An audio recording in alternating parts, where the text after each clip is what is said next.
The following program is a collection of stooges talking about happenings in the sports world. It is meant to be comedic informative. The opinions expressed on this show do not necessarily reflect the beliefs of their peers, their boss, or ESPN. There may be some cuss words because that's how humans in the real world talk. If you are young, please seek permission before watching any further. Hey. Why? Let's go.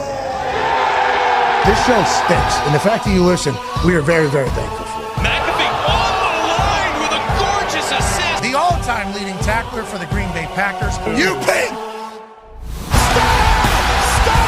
Damn it! Your friend tell a friend something nice could change their life.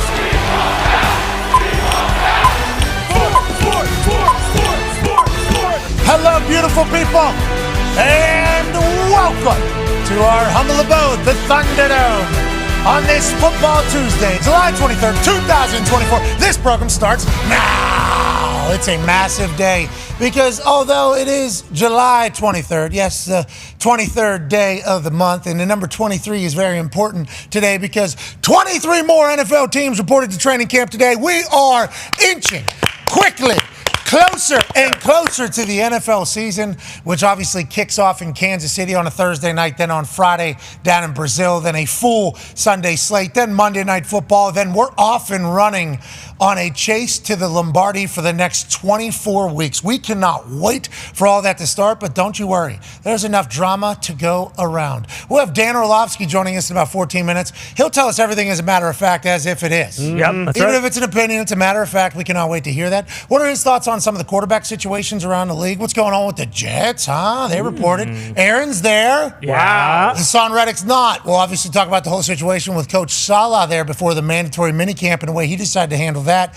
statement, which led to a lot of drama, a lot of controversy, which spilled into, pardon my take, at the American Century Championship about a week ago. And then if you want to start reading some tea leaves, Aaron actually wore an Egyptian dog shirt to the first day of training camp, and Egypt was the place that he was at during the two minicamp practices that he missed, even though he's at 100% attendance for the rest of them, and it's become a big deal. He's got a hygge house on, cherish small things, I believe is what that means, in Danish or something, or Swedish, I forget what it is exactly. But there's so many storylines around the NFL. Obviously, we'll be chit-chatting about them on this Football Tuesday. We'll have Jeff Darlington here in the second hour. Obviously, he follows the Miami Dolphins quickly. What are they? I'm excited. Yeah. I'm excited to hear how that convo goes. No, Christian Wilkins has not been talked about much. No, it hasn't. Not on the Raiders side, which have him and Max Crosby now in the same D-line, or on the Dolphins side, which no longer have Wilkins, who literally played every single snap and set the tone on that defensive side of the ball. He's no longer there. Now, will that help them? We shall see. But there seems to be a lot of shit around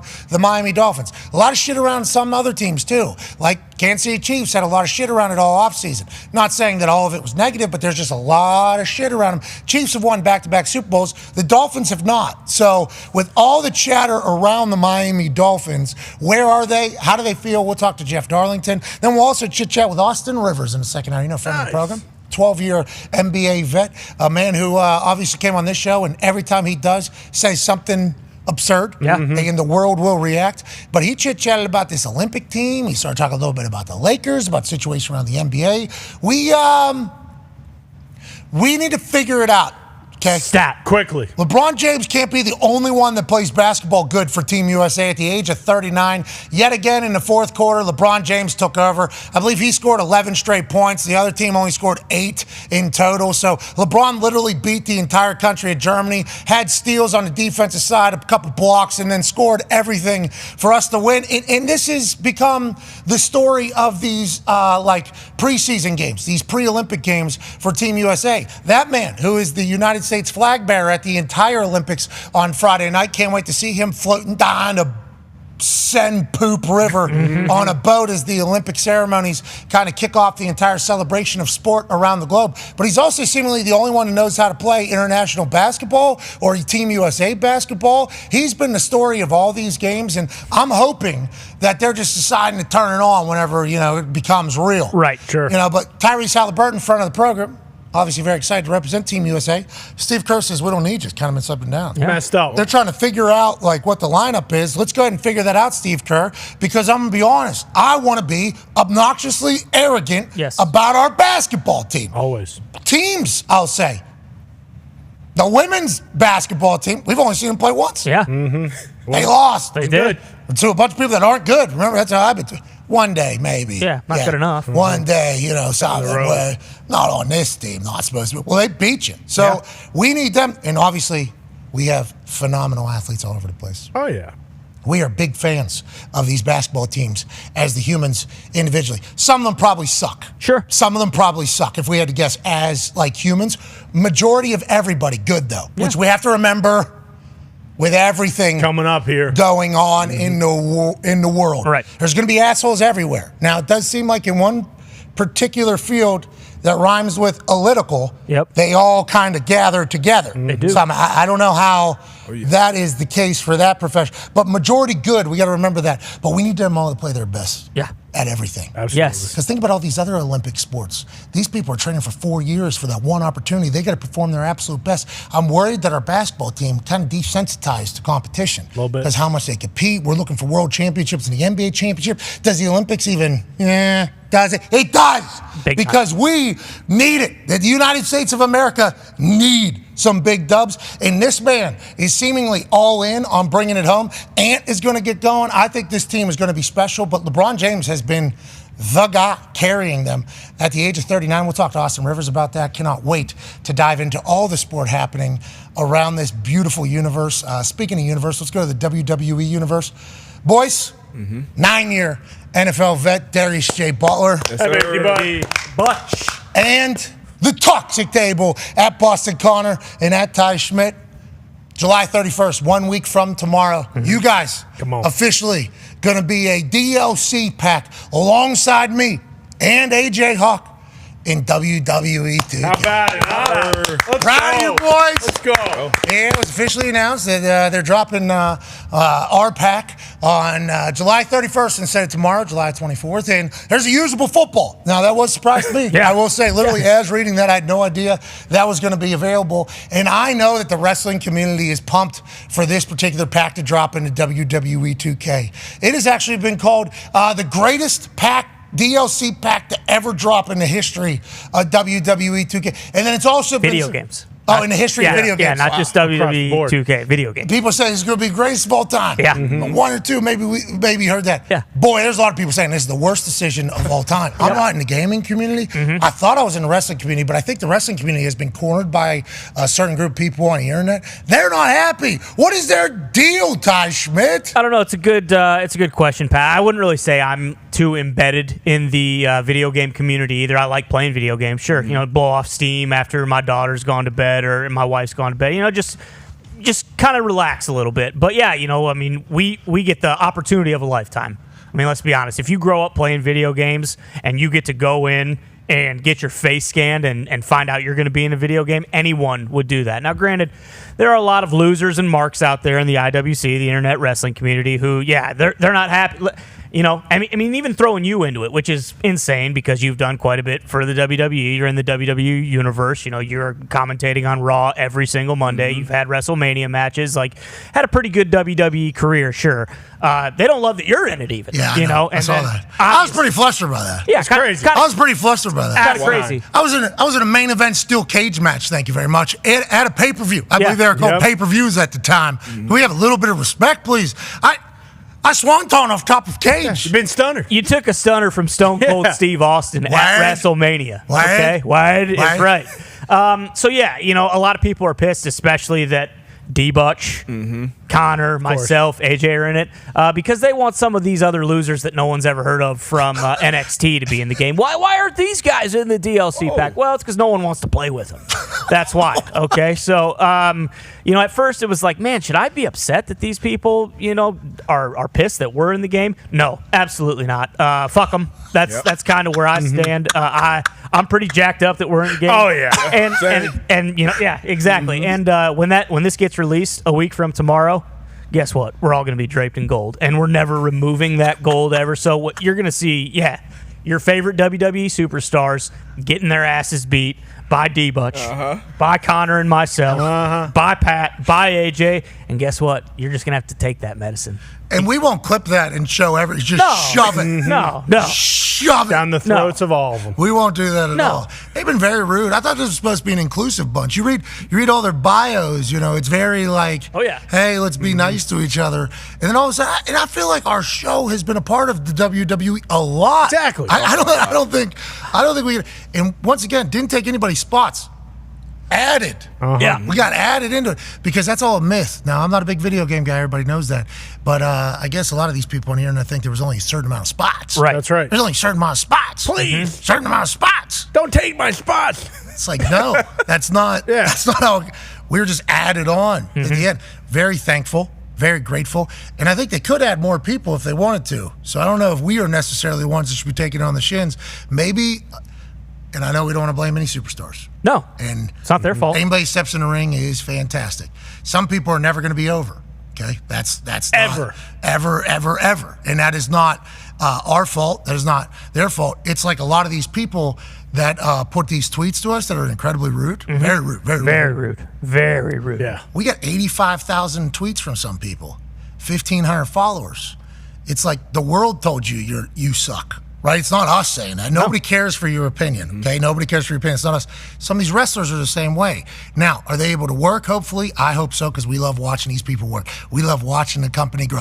We like watching people become superstars. Lyra Valkyria, for instance, going to become a superstar out of NXT. Braun Breaker is on a rocket ship right now, especially after losing to Sammy, kind of resettles himself, goes back in there. So hopefully they'll all be able to be in a coming game. But for us, the fact that we got asked and we weren't taking anybody's spots, that was an easy decision. Yeah. I did not expect it from these wrestling people to be like this. Genuinely did not expect it to be this negative. Now, granted, I would like to see the amount of matches that are wrestled with our people versus, some of these other people that are in the game, people that have not been invited into the game, but the other people are in the game. I will be excited to see that in the long run. But this has not been a very welcoming group. No. They have not been very welcoming to us. Yeah, it's definitely been interesting, and didn't expect it, but then when you do kind of zoom out from a bird's eye view, like most of these marks do have mush for brains, so it is one of those things where yes, absolutely shouldn't really, take what they have to say very seriously because of that fact. Yeah, but we should be pumped about this. But it's more, and instead we got to deal with all this bullshit. This is just like whenever we licensed your show through ESPN. Yep. Yeah, it's the same exact thing. And one person who was very high decided to lump us in the same press release, so then people started piecing things together, and then all of a sudden, instead of celebrating this monumental, you have full creative control of a show that is on ESPN for 10 hours a week. A deal that anybody who speaks into a microphone or creates anything or is potentially on the up and coming or even in the business should see and be pumped about. Jack, holy shit, that's a rather large deal for everybody. That's a big deal. And it goes, instead it was like, well, because of you, Steve Young, you're supposed to be Steve Young. They fired all these people that we love for this group of people. And it's like, no. Once again, I don't know if you saw the selfie I took with somebody out in California. I don't know if that money, in the way we got, and this needs to be talked about in the sports media world, they're paying a company, ESPN and Disney are paying a company, okay, to license the show. There's 15 employees in this particular day. Now, the number that was reported has never been right.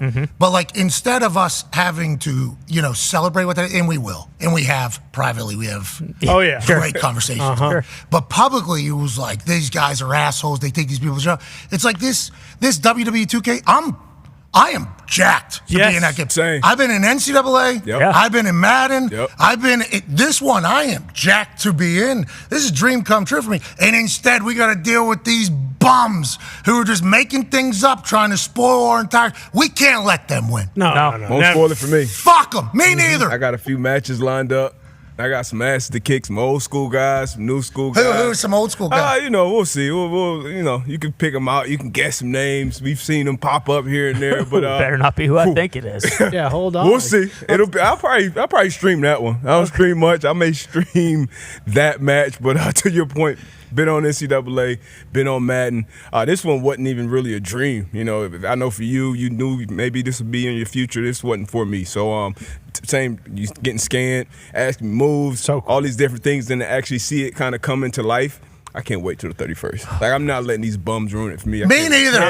We kind of let it happen there for a little bit because I was a little tired because I traveled overnight to Green Bay. Plane had a brake sensor, so had to shut plane down. Sure. Good to see you. Only thing broken? Good to see you. Had to take the game out, Yep. blow on it, put it back in, turn plane back on. I guess turning plane all the way off, turning plane all the way back on was a little bit of a process. Flew back, had a rental car, so not a lot of sleep. And then I wake up to the announcement from the 2K people saying, hey, coming out on 31st now instead of 24th. It was announced as 24th, but I think it was potentially going to be the 31st. There was, whatever the case was.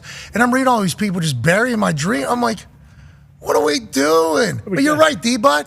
Let's create a player on all these bums or create a superstar. Can we do that? Oh, yeah. Can we take it? And then I'm punting them out of out of the arena. Shohei Ohtani. Bingo. 473 feet to Boner Garage 15. Yeah, exactly. Who is not happy, but a big-time wrestling fan talking about it. Anyway, July 31st will be available in WWE 2K. That's a pretty big deal. Yeah, huge. Gonna be sick. They've sent us some videos and some highlights. Yeah. Pretty good. It is hilarious. Your guys' moves, pretty good. I mean, look out. Very innovative in the ropes. We thought about this, and that's another thing. It's not as if we just showed up and did this shit. Like, we thought we put time and effort into what our characters, our talk table tag team is going to do to some of these absolute fools. And yeah, if you see this, just know there's pain Yeah, coming. run for the hills. Yeah, look out, okay? Because there's pain on your horizon if you're seeing this across the squared circle. It's ridiculous that we're in that game. It is. It's going to be sweet. I mean, it is. It is incredibly sweet. It is. It's going to be a blast. And these people are upset, man. Find somebody else. I'm sick of our celebrations getting ruined by people that just don't understand what the hell's going on and think that they do. And that there won't be a response. That's Take the high road. Be classy. No. I can't believe people are mad about you being in the game, Pat. I legitimately cannot believe that. Well, I think Pat just kind of gets lumped in with the fact that we're in it. But nonetheless, I mean, like you said, this is a show on ESPN. Guess what? We talk about the WWE a lot. And are they talking about it on any other show on ESPN? No, they're not. We've been to WWE events. We were at WrestleMania.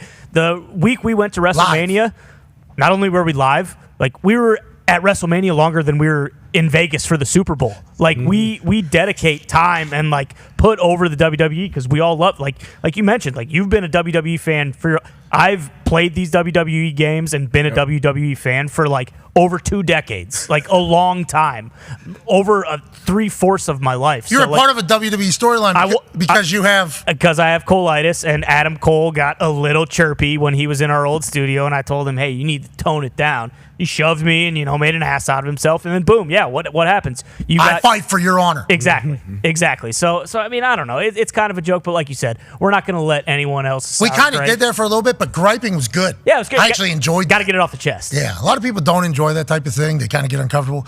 I need to type out that tweet before I delete it. Sure. I need to type out the burial and then go, all right, if I was to.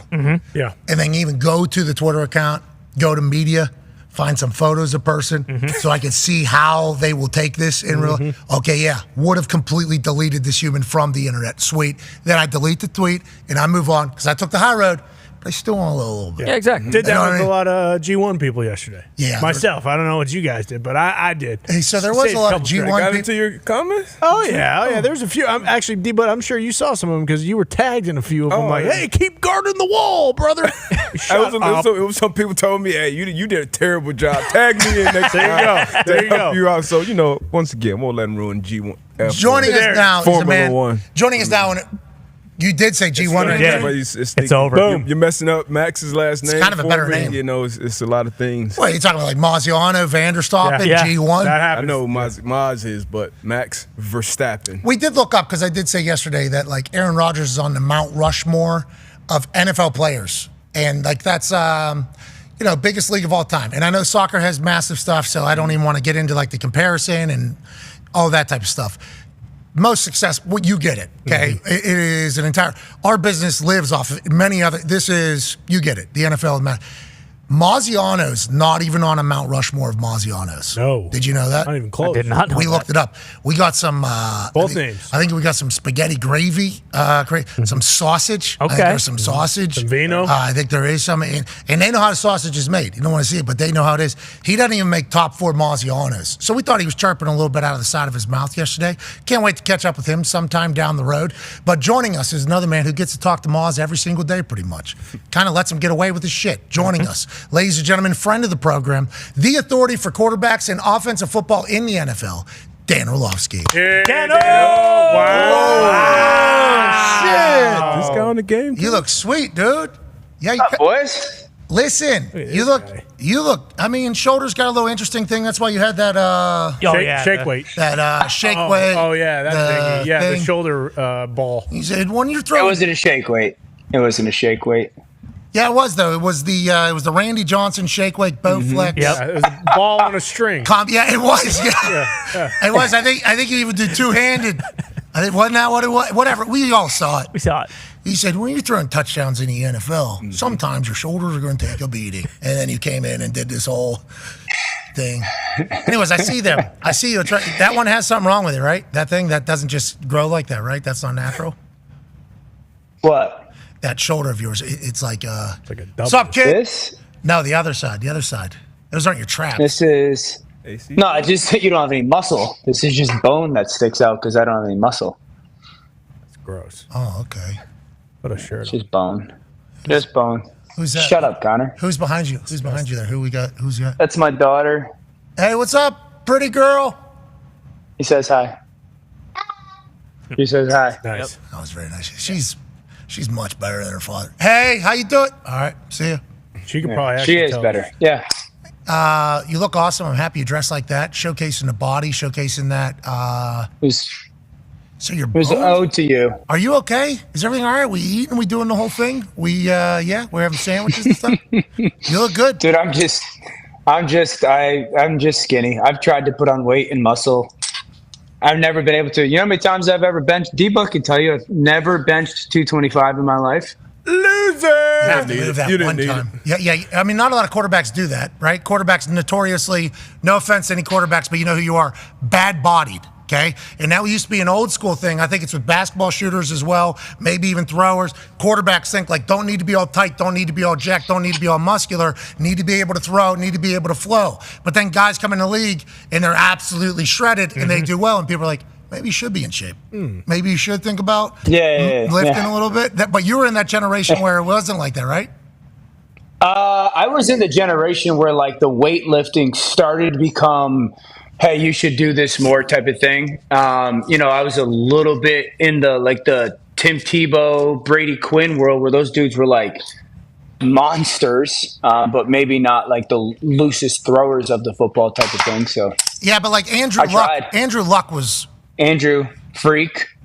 But Andrew, like, Yeah. AR. I mean, freak. But I mean, it's not.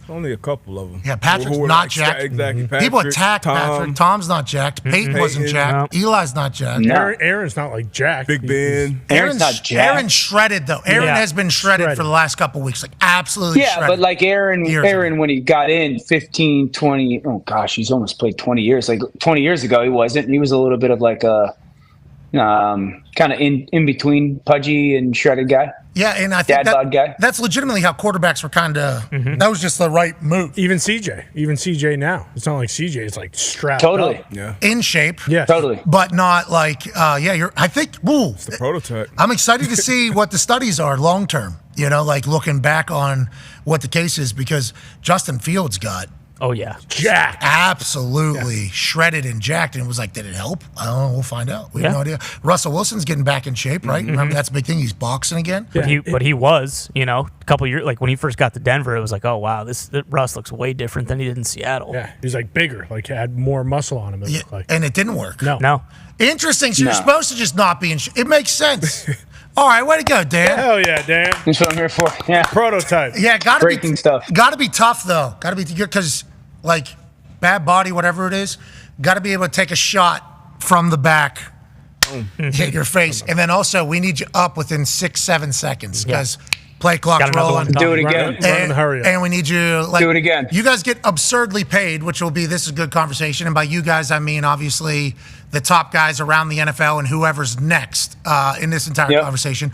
Jordan Love is allegedly the next one, or Tua is allegedly on deck as well. What are your thoughts on where the quarterback market is? Because from what it sounded like, Trevor Lawrence getting $55 million a year has really thrown a wrench into all the conversations. Because Joe Burrow has obviously made it to a Super Bowl, has played phenomenal, has led his team from 4 wins to making it all the way to the mountaintop, not being able to win. They've beat the Kansas City Chiefs. Like Joe Burrow, whenever he signs a mega deal, people are like, well, yeah, it's Joe Burrow. Trevor Lawrence comes in, though, signs his 55. Now it's just like a massive, well, this is just what the going rate is. So Jordan, everybody's expecting to be 56. Tua, I don't think there's been projections, but allegedly there's a lot of conversations going on down there. What are your thoughts on where the quarterbacks are right now, and when does it plateau, or does it ever? Well, it will plateau eventually, and I think like in the next 18 months, we're going to see that happen. So with the Trevor Lawrence thing, I love Trevor, massive fan of Trevor's, obviously unbelievably talented. Trevor's play hasn't warranted the $55 million a year salary. It hasn't. What they're banking on, and this is probably the first one in a long time, it feels like maybe Kyler's, where they're banking on, we're going to get in on the low end because what's coming is going to be so much greater than what we've seen. Now, Trevor's had moments of like pretty darn good, really good. We all thought he would take a jump last year. He was, I guess it felt like starting that, and then the injury happened to the knee and whatnot. So, I said this, when the deal was kind of coming out, I was like, Trevor hasn't ascended into the elite quarterback conversation. He hasn't ascended into the we're going to win because of you conversation. The Jags are just banking on that he's going to. And obviously they believe that they're right. Has Tua done more than Trevor Lawrence in his career? Absolutely.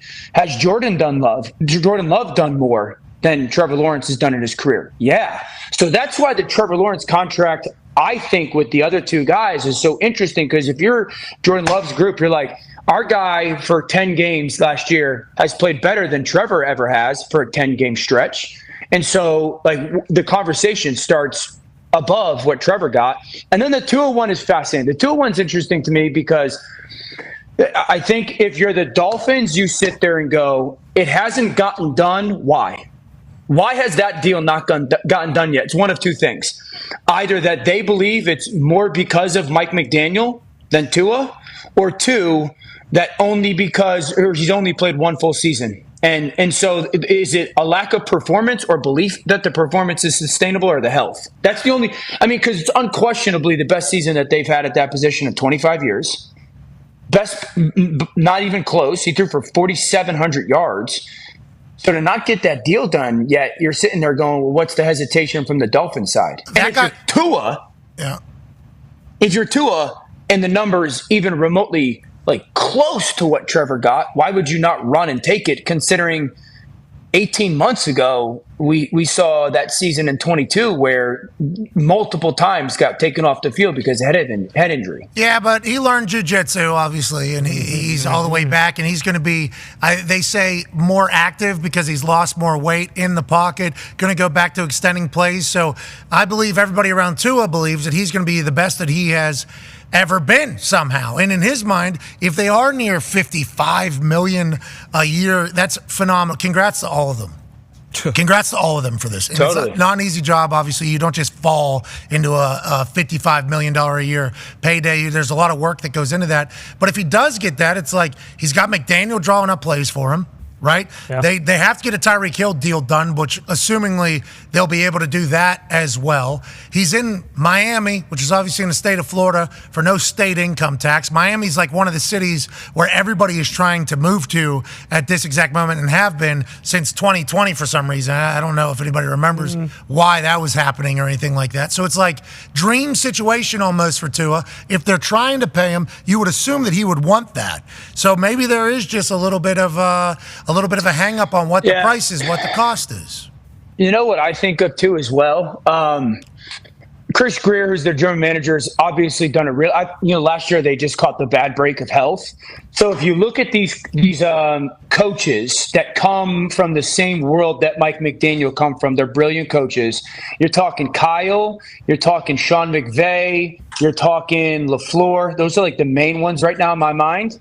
Okay, so Kyle Shanahan in San Francisco, they not only take Trey Lance, but they pay Jimmy Garoppolo a ton of money. Neither of those guys work out. So you're sitting there, if you're the general manager, you're watching San Francisco and a very similar style coach go, well, the two guys that they really were banking on being the guy didn't work out. And then the person that they didn't believe or maybe weren't banking on being the guy, Brock Purdy's become the guy. Okay, well, so is it more the quarterback or the coach? Sean McVay took Jared Goff to a Super Bowl and then all of a sudden got rid of him. So, is it really the quarterback or the coach? Matt LaFleur took Aaron Rodgers to back-to-back MVPs, and all of a sudden Jordan Love steps in, and there's, not skipping a beat. So I'm saying all that to say I can see if general managers, when you get coaches that come from this system, believe, hey, unless the guy plays at a level that is so different than everybody else, we're not going to cross a path of or a certain point number-wise. It's interesting that you say that because obviously Jordan Love's contract is a massive piece of the conversation, and that is seemingly going to get done. And LaFleur is one of those guys that you're talking about, and I think LaFleur is also seeing his offense for the first time with Jordan Love, because the last offense was a combination of the West Coast offense with Aaron Rodgers and also LaFleur. They were kind of coming together. Now he's really seeing his offense come to fruition, but everybody in Green Bay just knows Jordan's the guy. It would be very fascinating if down in Miami they were like, we can get another Tua? Can we get another? Yeah, dude. That'd be very fascinating to do, though. That would be a very interesting move in this particular time, because that is not a conversation that a lot of GMs have been able to get to whenever it comes to the quarterback position. Every other position they've been able to do. Can we find another wide receiver? Yeah. Moses said, yeah, we can do it. Yeah. Can we find another running back? Yeah, I think we can. Can we find another pass rusher? I think we can. They've let all those guys go. Yeah. Quarterback, though, if there is a sign of promise at 2024, 2023, 2022. Oh, yeah. It's like, gotta sign him because we have no idea what door 2 is going to be. Especially if you drafted him. Bingo. But here's the thing. I think I don't think there's 5 guys in the league that can play in Mike McDaniel's offense the way that Tua does. But there is evidence that coaches that come from this system, agreed, that they have a little bit more of an idea who's behind number 2 and or door number 3, more so than other places. For me, this would be a no-brainer. I would sign Tua. I think Tua's play has warranted that, but that's why my question was why has it not gotten done? It's either they believe that there is another option quarterback-wise, or they're still scared of health stuff. 2 years ago, they almost beat the Bills in Buffalo with Skylar Thompson. Just throwing that out there. That's right. And if your offense makes people wide open, if you have Tyreek Hill, yes, you could see how they maybe hang that over to his head. Mm-hmm. But Tua just puts that thing. It does. So accurate. Yeah. So good. That's why it was tank for Tua. That was his elite trait, like that intermediate accuracy, quick decisions, which that's what you see. And Dan said he doesn't think there's 5 guys in the league that can play in that offense. It is obviously a completely different iteration of the offense because all the speed, motions, and shifts and things like that. But speaking of offenses in the league right now, Will Levis, Titans have done a bunch around him going into this next year. Obviously, Jay McDaniels, Caleb Williams in their new positions. What offense do you see making the biggest jump this upcoming season? Indy. If Anthony Richardson stays on the field, it's Indy. And I don't even think it's close. I have, so there's 2 conversations around his D-Butt. So one, I really believe he's the one guy that can flip the conference upside down. Okay. If he is player-wise what he showed the potential to be coming out of school, and then for those couple games last year, you're talking, oh my gosh, this team is absolutely contending to win that division and be in a difficult situation. 2, everyone continues to say, he's got to change his playing style. Why? Agreed. Why? If we were going to make him Kirk Cousins, he would have been in the 4th round. I don't want him to be Kirk Cousins. I want him to be Cam Newton. I want him to be Lamar Jackson. I want him to be Josh Allen. And also, for everybody that says this, okay, like we got to make him change his playing style, point to me the guy that changed his playing style and it worked out. See, I can't think of one. In my head, as you mentioned that, I think of a bunch of people who are never able to change their playing style. And then the conversation is always, they are who we thought they were. Like Andrew Luck was told, you need to change your playing style. He refused to do so because he thought he was disrespecting. That's how I play football. Josh Allen, they say you need to change your playing style. Josh Allen said, yeah, but when it's third down, we're in the red zone and it's fourth quarter. Like, there's no chance I'm going to change it because I can do what I can do. People said Lamar wouldn't be able to have success. Lamar is still Lamar Jackson. He's never really changed or batted an eye, even whenever they were telling him to play wide receiver coming out of the draft. I guess Joey Burrow, maybe. Yeah, that'd be the one because he was put your head down, take a hit his first year, and then he obviously got hurt, and they kind of had to retool that. But I don't know, like he still kind of plays the same. He's just not taking hits. Plays the same. Mike Vick had a quick run with Andy Reid when he came back. You know, he wasn't the same. But like, I don't think he changed his style that much, D-Butt. I think the offense would just made throwing easier for him because he was like, oh, guys are open now, so I could launch it. And Michael Vick on a football field would take that 10 times out of 10 if I had to watch it on TV. That is not even.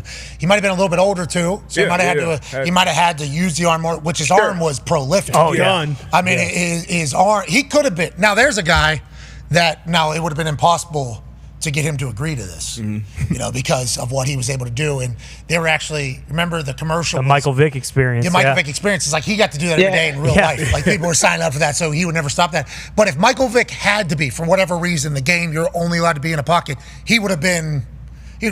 He would have been Tua. He would have been like just the way he was accurate and could throw. He threw that ball out of the arena, out of the stadium. That's right. I mean, he had the arm. Anthony Richardson also can spin the shit out of it. He really can. And I think as he continues to develop in that, it's going to be great. But the reason why he was selected number 4 overall by the Indianapolis Colts is because he could get out and he could move. And he has the sickest cyclone spike in the history of football after he scores touchdowns. So he's going to have to continue to do stuff like this. And a lot of people talk about like, oh, he takes massive shots. It's like, there wasn't that many massive shots. Just awkward. They were just awkward shots, unlucky shots almost last year.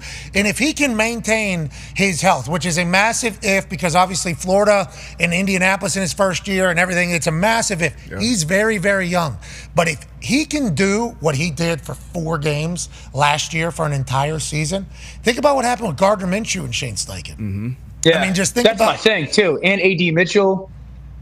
Yes, bingo. Josh Dahn's also got her last year. Yeah, so let's. Here's the thing, though, Pat. Sometimes I think with some of these athletic quarterbacks, he's unbelievably talented. I think with some of the athletic quarterbacks, the conversation's always, well, he's going to have to stay healthy and avoid hits. I feel like these guys start to like hear that, and then it's always like, oh my gosh, I took a hit. Am I okay? Type of thing. Like, dude, you're 6'5", 250 pounds. You're going to take some hits, dude. You're going to be okay. Like, sometimes you're going to take a hit and you're going to hit the ground and you're going to be like, oh my gosh, am I good? And you're like 3 seconds later, you're good. So there's a little bit of like learning how to take NFL hits and learning that NFL hits are real too. So you don't always have to come out of the game. You don't always just give yourself 5 seconds. It doesn't mean you have a concussion. There's people now appointed to like, hey, he took a shot that we didn't see. Maybe check. So I think he's got to get a little bit used to being like a little bit more Cam Newton, Josh Allen-ish, where it's like, this is the style of football I play. I'm going to take some hits.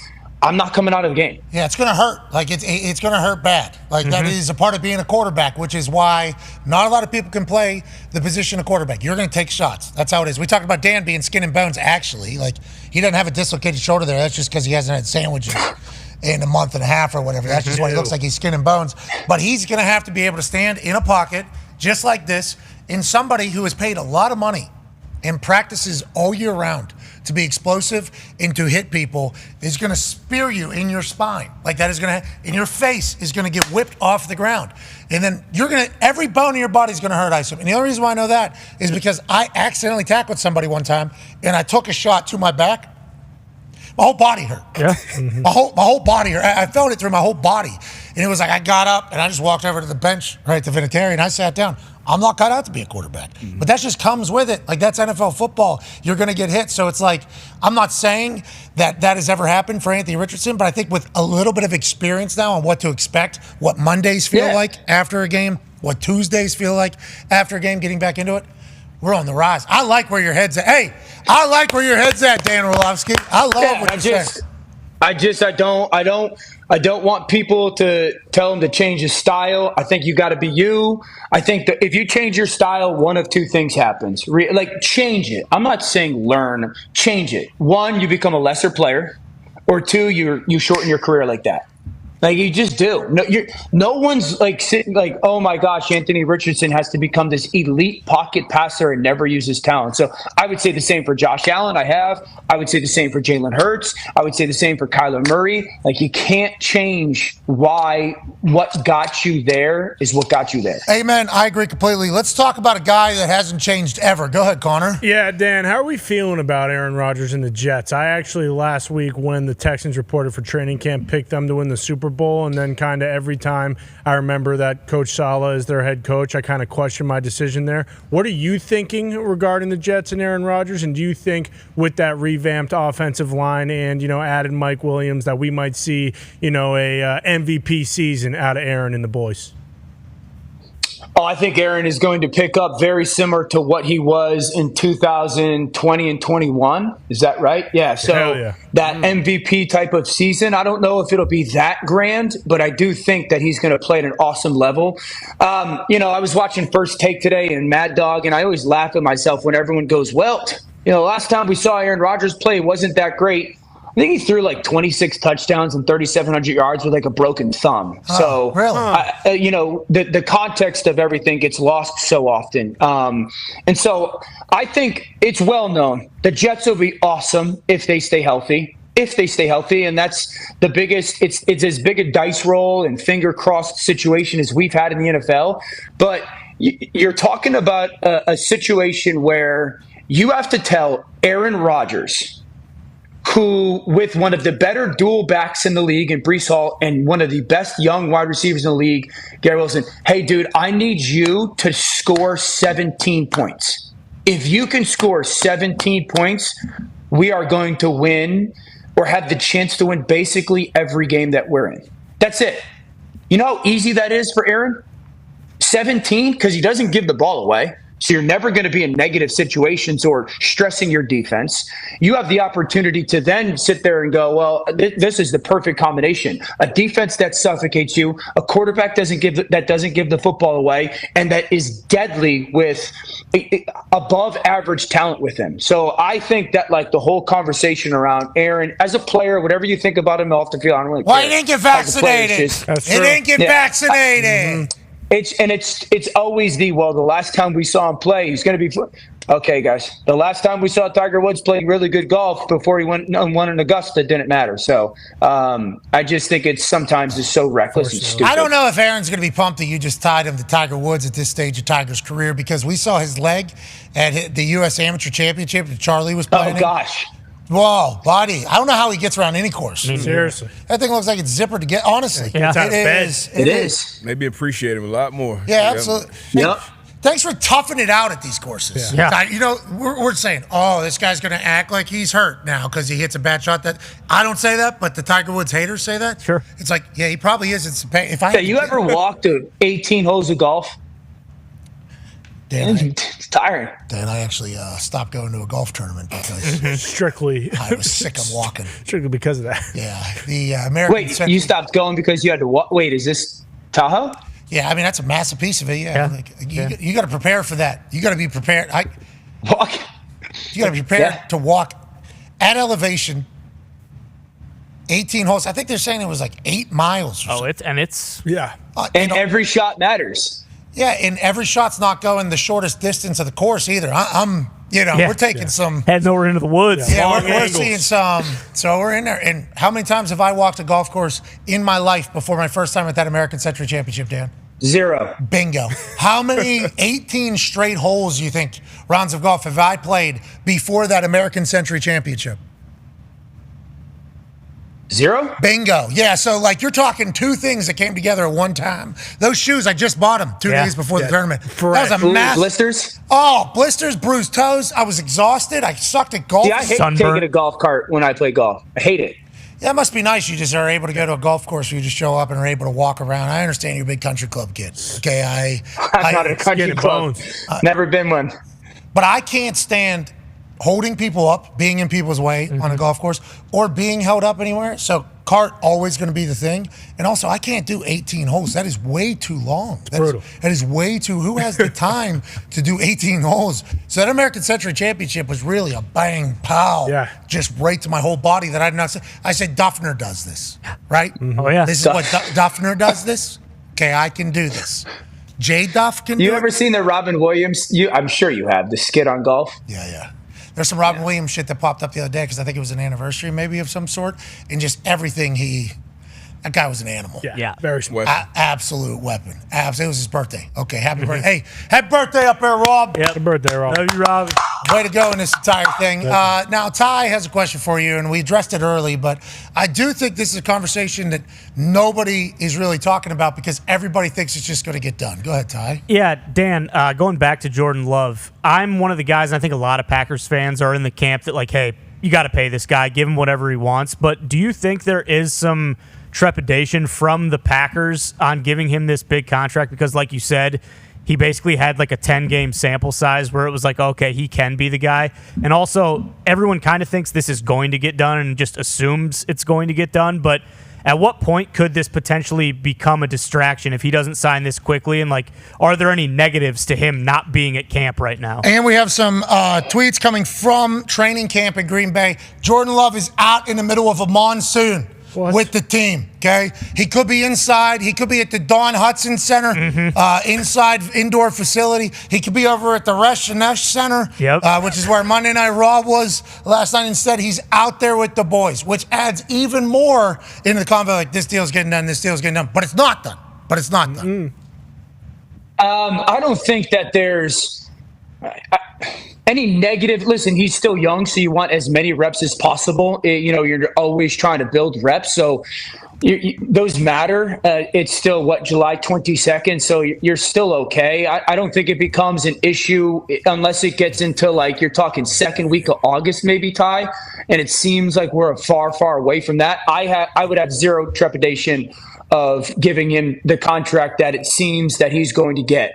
I think that the timeline, okay, so they move up in the first round to select him. They are patient within his first 3 years of allowing him to develop, learn the pro game, how to mature, all that stuff. Then they give him the opportunity to get on the field with the roster that they had envisioned probably 2 or 3 years in the making. And it wasn't like his first 6 or 7 games were bad. No. That's, again, people just say the most ridiculous stuff. It wasn't like this was a 180 degree. It was like there were moments and you were waiting for consistency. And then the last 10 weeks, that's when it took off.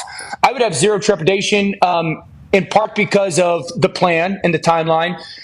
2, because the person that he is, and you see, like, the character and you hear the stories of the leadership and character that he's developed. And 3, because the roster's so young and deep and talented. This isn't a situation where you sit there and go, well, if we pay Jordan Love, then we're gonna lose, 2 or 3 guys in a year or 2 that are really, really, like, important players because they've drafted and developed so well. So this is an easy decision. Pay Jordan Love, and I think that realistically, you have a very legit Super Bowl window for like 36 months. Very legit. Oh, yeah. That's awesome for Green Bay. Seemingly always get it right. We were there last night, and I talked to the crowd during one of the commercial breaks, and I said, is Jordan Love going to sign his contract? And they go, ah. And I go, are the Green Bay Packers going to win a Super Bowl soon? Ah! They all agree, too. That's just how expectations are in Green Bay and always have been. And Jordan Love has handled all of it. And right across the street from Lambeau, there's this fence in front of a house. And it's just, I don't know, let's say like it's a block long. Mm-hmm. And it says, the new Pack or a love affair. Yeah. And it's like painted on there. And you got all their fans that were going to training camp, like walking by it. And like almost I assume they like smack on that thing. It's like, it really is like a perfect gelling, it seems like, for Jordan and the city of Green Bay in the time that it is, following the Aaron exit, which followed the Brett exit, which were obviously all kind of a little, I don't want to say tumultuous, but it did become a little bit dramatic. That's why I think them not having the deal done is like, come on. Like, we've had quarterback drama in the past. There's no reason to do it again. But once again, I've been wrong about Gutekunst, that guy right there, for numerous years now, and he's had it figured out. Packers fans aren't worried. Seems like Jordan's not worried. Seems like Gutekunst isn't worried. But a deal isn't done yet. Let's assume they're going to get it done. All right, Dan, we appreciate the hell out of you, man. You're going to go work out, maybe get some sun, maybe go walk a golf course, 18 holes, huh? Maybe go play some. No, we no, none of that. I've already worked out. No golf today. We might make the absolutely absurd decision to go to Hershey Park tonight for tomorrow, but we'll see. You should just keep driving. Go Kennywood.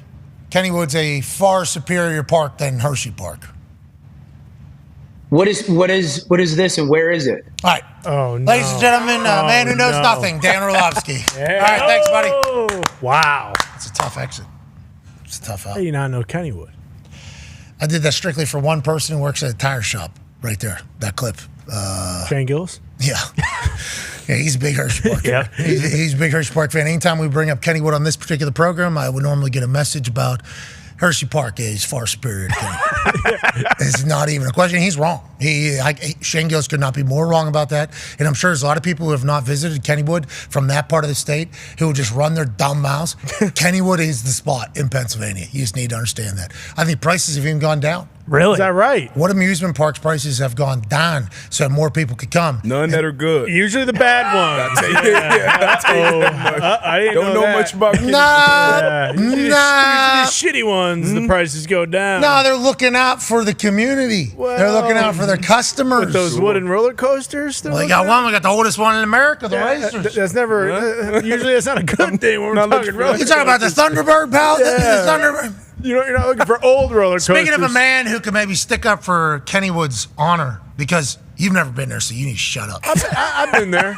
I've You been there, too. I think, at some point in You've my never life. been there, yeah. You've never been there. Well, we had that plum field trip we all went. No, well, Kennywood Day is once a year for Boom, every see? school district. Yeah, I told you. One time it's like basically every year that happens. I only went once. What a racket Kennywood has on the entire city of Pittsburgh, by the way. Smart. Every school is forced to buy tickets. Come on, Dad. For it's Kennywood Day. Yeah. You're not going?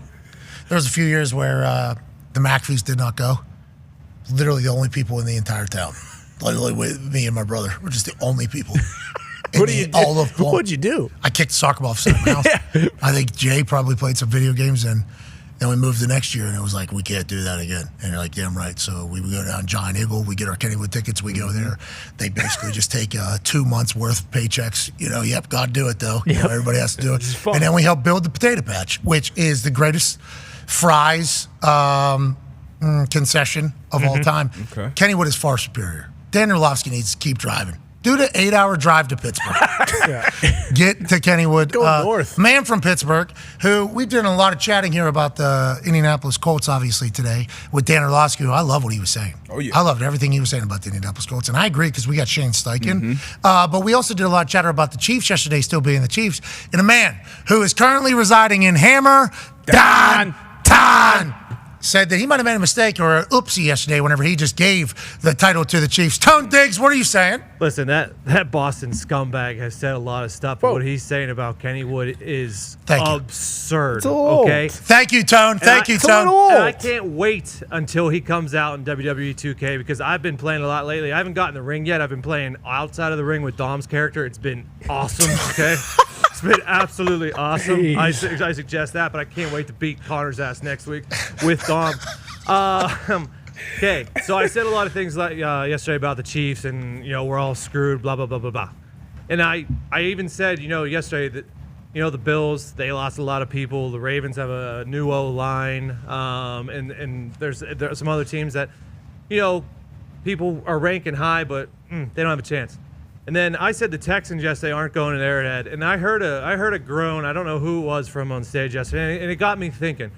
And the Texans do, I think, kind of remind me of the Bengals from a few years ago when it was Burrow's second year. They have a lot of similarities when they went from a terrible team. They got the quarterback they liked, and then it was a drastic improvement. In year 2, the Bengals did go to the Super Bowl under Burrow with a stellar offense, was loaded with wide receiver weapons. Same thing with the Texans here. Nico Collins you have. Tank Dell's coming back from an injury. Oh, and then they added Stephon Diggs. They have Dalton Schultz. And who was the running back on that Bengals team? Oh, it was Joe Mixon. And the Texans' offense last year, it was good. It looked great. But, like, numbers-wise, they were right in the middle of the pack. 13th in points per game, 15th in yards, 20th on third down, 16th in red zone. So the second years for Stroud and then Slowick in that offense, like, I think it's only going to go up.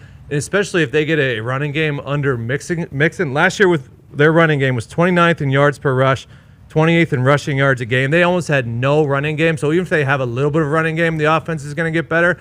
Also, that offense was 30th in penalties. So they're going to clean that up. So on the offensive side of the ball, I think they can get better. And then on the defensive side of the ball, obviously it's the second year for Will Anderson. And then they bring in Daniil Hunter, who had 16.5 sacks last year. Derek Stingley Jr., who was a number 2 overall pick a few years ago, hasn't played a full season yet. So I think they're going to get better, especially like we talk about Slowick and the offense second year. It's D'Amico's second year with his defense and the whole team as well. So I think yesterday I may have disrespected the Texans a little bit because I think they could potentially make a Bengals-type run. And I think they're the type of team that they're so young that they don't even know. Like, I don't even think they would be – I don't like the Bills – the Bills, they're not beating the Chiefs because the Chiefs have their number over and over and over. Same thing with the Ravens. But the Texans, I think, are too young to know. So I think I was a little too disrespectful to the Texans last year. Not to the Ravens. You don't think the Ravens are the team that need to be maybe in the conversation alongside the Chiefs in the AFC. You think it's the Houston Texans tone down there and hammer, Dahn. I just think they need to be talked about more because the teams that are talked about right now are the Bills, the Ravens, and the Bengals. And the Chiefs have taken care of those teams besides the Bengals. The Bengals have actually done very well against the Chiefs, but I'd like to see Burrow coming off that injury with a brand new, fresh hairstyle again for Joe. But I think the Texans just kind of give me the vibes. I like the vibes of the Texans. The hairstyle has nothing to do with how he's going to play football. The helmet is actually fitting a little better. It might. Yeah, he had great hair going. He has very good hair. He goes with the buzz cut. Thank you for that, Tone. And obviously, as an Indianapolis Colts fan, we hope none of what you said matters. We hope that team combusts from within. We hope that they have so much success that they can't handle it, and they all try to fight each other. Because the more I think about the Houston Texans, the more upsetting it is that we're in their town now. We are in the Houston Texans town. Yeah. The AFC South runs through the 4th largest city in the United States of America. Is it 3rd now? Did they pass Chicago? Don't think so, but I think they're nipping at their heels. Yeah, so with that fan base too, if they get back, which they are. Sold out season tickets, I think, for the first time in a long time. Oh, no. Yeah, you guys are screwed. It's the Stroud house. Nah, still a loud house. Not worried about it. You heard what Dan just said. That wasn't even on my list of team. They are turning the whole conference upside down. Yeah, the Indianapolis Colts are doing that. Yeah, you come into the Loud House, you got big problems if you're Stroud and Stroud House. Yep. Yeah, of course. And they're going to be worried about the Colts, because Gardner Minshew had their number last year. Yep. He just didn't win the games, but he had their number. He was walking right down. Anthony Richardson's going to do a little cyclone thing. Yeah. Oh, yeah. It's going to be game, set, match. Yeah. Very valid everything he said. 30th in penalties, 29, 28 in rush game. It's like, damn. Joe Mixon's a dog. Yeah. Slowick back. Oh. Talk about that continuity. D'Amico with the defense another year. Yep. Daniil Hunter, Talon Will Anderson, maybe teaching him some game. Stephon Diggs, obviously. Nico Tank. Holy shit. Schultz. Don't believe it. Watch it out. Hour 2 will be on the other side. Be a friend, tell a friend something nice that might change their life. It's impossible to be at the top at both of those, essentially. Like, it's Dan. Another farting Dan Orlovsky situation just took place. Danny Dumps. What do you mean? It's unbelievable. Your butt is talking. Okay. I did not fart. Dan. This is 2 times now, Dan. This is the Orlovsky thing. You guys be serious right now, or are you messing with me? Dan, listen to this clip. This is you just moments ago. It's impossible to be at the top at both of those, essentially. Like, it's undeniable. I mean, undeniable. You guys definitely just freaking idiots. We swear. You guys 1,000%. swear. We swear. No way. No one did that then. What did you eat? I haven't even ate two guys. Hey, if I were you right now, I'd go grab some food. My wife texted me. She said, "Oh my gosh, McAfee Show, I'm dead." I go, "Babe, I promise you on everything, I did not fart." Who runs your Twitter account? AB. I do. What's this all about? I would like to know, in that situation where your butthole started talking, what did I do? I'm here to be serious with you, man. What are you, chucking a glass of milk, eating some fruit over there, get you some coffee, get that butthole a little bit more active? I haven't ate. I'm eating yogurt. I have 1,000 text messages right now of people going, "Oh my gosh." I'm like, I just wanted to have like a quiet Tuesday. I don't even know why we're going to have another hour. Maybe we run that clip. Yeah. On loop. We have the video. Shams, let's let you judge here. It's impossible to be at the top at both of those, essentially. Like, it's... I need to hear the context. I want to give our guy... Shams, shut up! He said it sounded like a fart. What did AJ vote? It's a fart all day long, Kurt. You know that. Has anybody voted no? Dan. I'll be the captain of Team No today. We need you to do a tie-breaking vote. Is that okay? Sounds good to me. It's impossible to be at the top at both of those, essentially. Like, it's... There's no doubt. I mean, I like how he just kept on going right there. When he was talking, he didn't even break stride as that thing came out. He went and got the buggy, went to the store, grabbed some dude wipes to wipe those ass cheeks, just like I assume you do as well, Cabal. You have to go dry, wet, dry. Toilet paper, white toilet paper. If not, you're really risking the rest of the day having the swamp ass. You know, Dan Orlovsky, man, he got to accept that, man. He got to wear that with a pride. One thing that really bothers me when people do not take credit for it. You know, if somebody says, "Oh, that was you that farted," I get upset when it wasn't me. I'm like, no, when have I ever not claimed it when it was mine? You should claim it. But all those airports, people are traveling today, looking up at the ESPN, Dan Orlovsky farts. What's wrong with this guy? The closed captioning person, whoever it is, they got it. I believe it said inaudible, muffled, and it said Dan farts.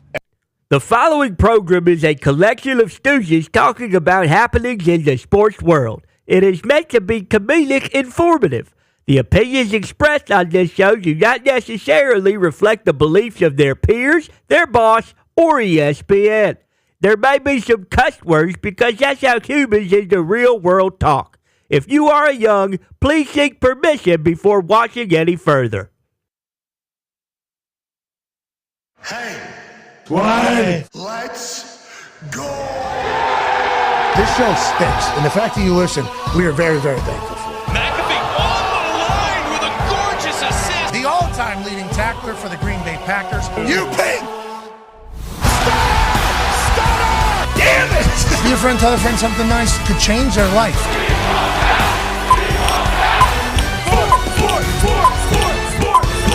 Hello, beautiful people, and welcome back to our humble abode, the Thunderdome, on this Football Tuesday, July 23rd, 2024. Hour 2 of the program starts now. It's Football Tuesday, the 23rd, because 23 NFL teams have reported to training camp today, obviously joining the Texans, the Chiefs, the Ravens, and everybody else that has been getting to work a little bit earlier than the rest of the NFL. We are incredibly excited because the road to the Lombardi has already started for way more than half of the NFL, and we are giddy to watch these boys get back out there and earn the title of being world champions. Obviously, we'll continue to chat about that. Speaking of world champions, Austin Rivers will join us in a matter of moments to chit-chat about the Olympics and what this United States basketball team has to do to become actual world champions at the Olympics starting in a week. No, this weekend. I think this Sunday weekend. is the first full play game. The entire thing is started. That is great news. And then obviously there's drama around the sports world. We'll keep everybody updated on everything. The Toxic Table is here. Almost a week away from debuting in WWE 2K at Boston Connor and at Ty Schmidt. Got the wise man on your shirt. That's the best animal I've seen on your chest. Yeah, no doubt about it. I'm just worried about him. Haven't really seen much since that son of a bitch, Sokoa, put him through a table. I'm just hoping he's okay, and my thoughts and prayers are always with him. Yeah, we love Paul Heyman. Truly, genuinely am a massive fan of Paul Heyman. Everything he does is gold. One of the greatest speakers, publicly, orators in the history of society. But you boys have a chance to maybe catch up with him in WWE 2K. And I'm excited for you guys to earn your WWE Hall of Fame nods in that game starting next Wednesday, Ty Schmidt. Absolutely. You know, not a lot of people are happy about it. We're happy about it. And just know that when you see us draped in gold, a lot of blood, sweat, and tears will have went into that pursuit for a championship title. title. You're damn right. Congrats to you guys. Also, congrats to 9-year NFL vet Darius J. Butler in 2K next Wednesday. Cannot wait. I'm glad they pushed it back, too. I got a couple more seasons I get under my belt in that college football, and then, get in the ring. Yeah, I think there was potentially a conversation about that. It's like when it was supposed to go, how it was supposed to go.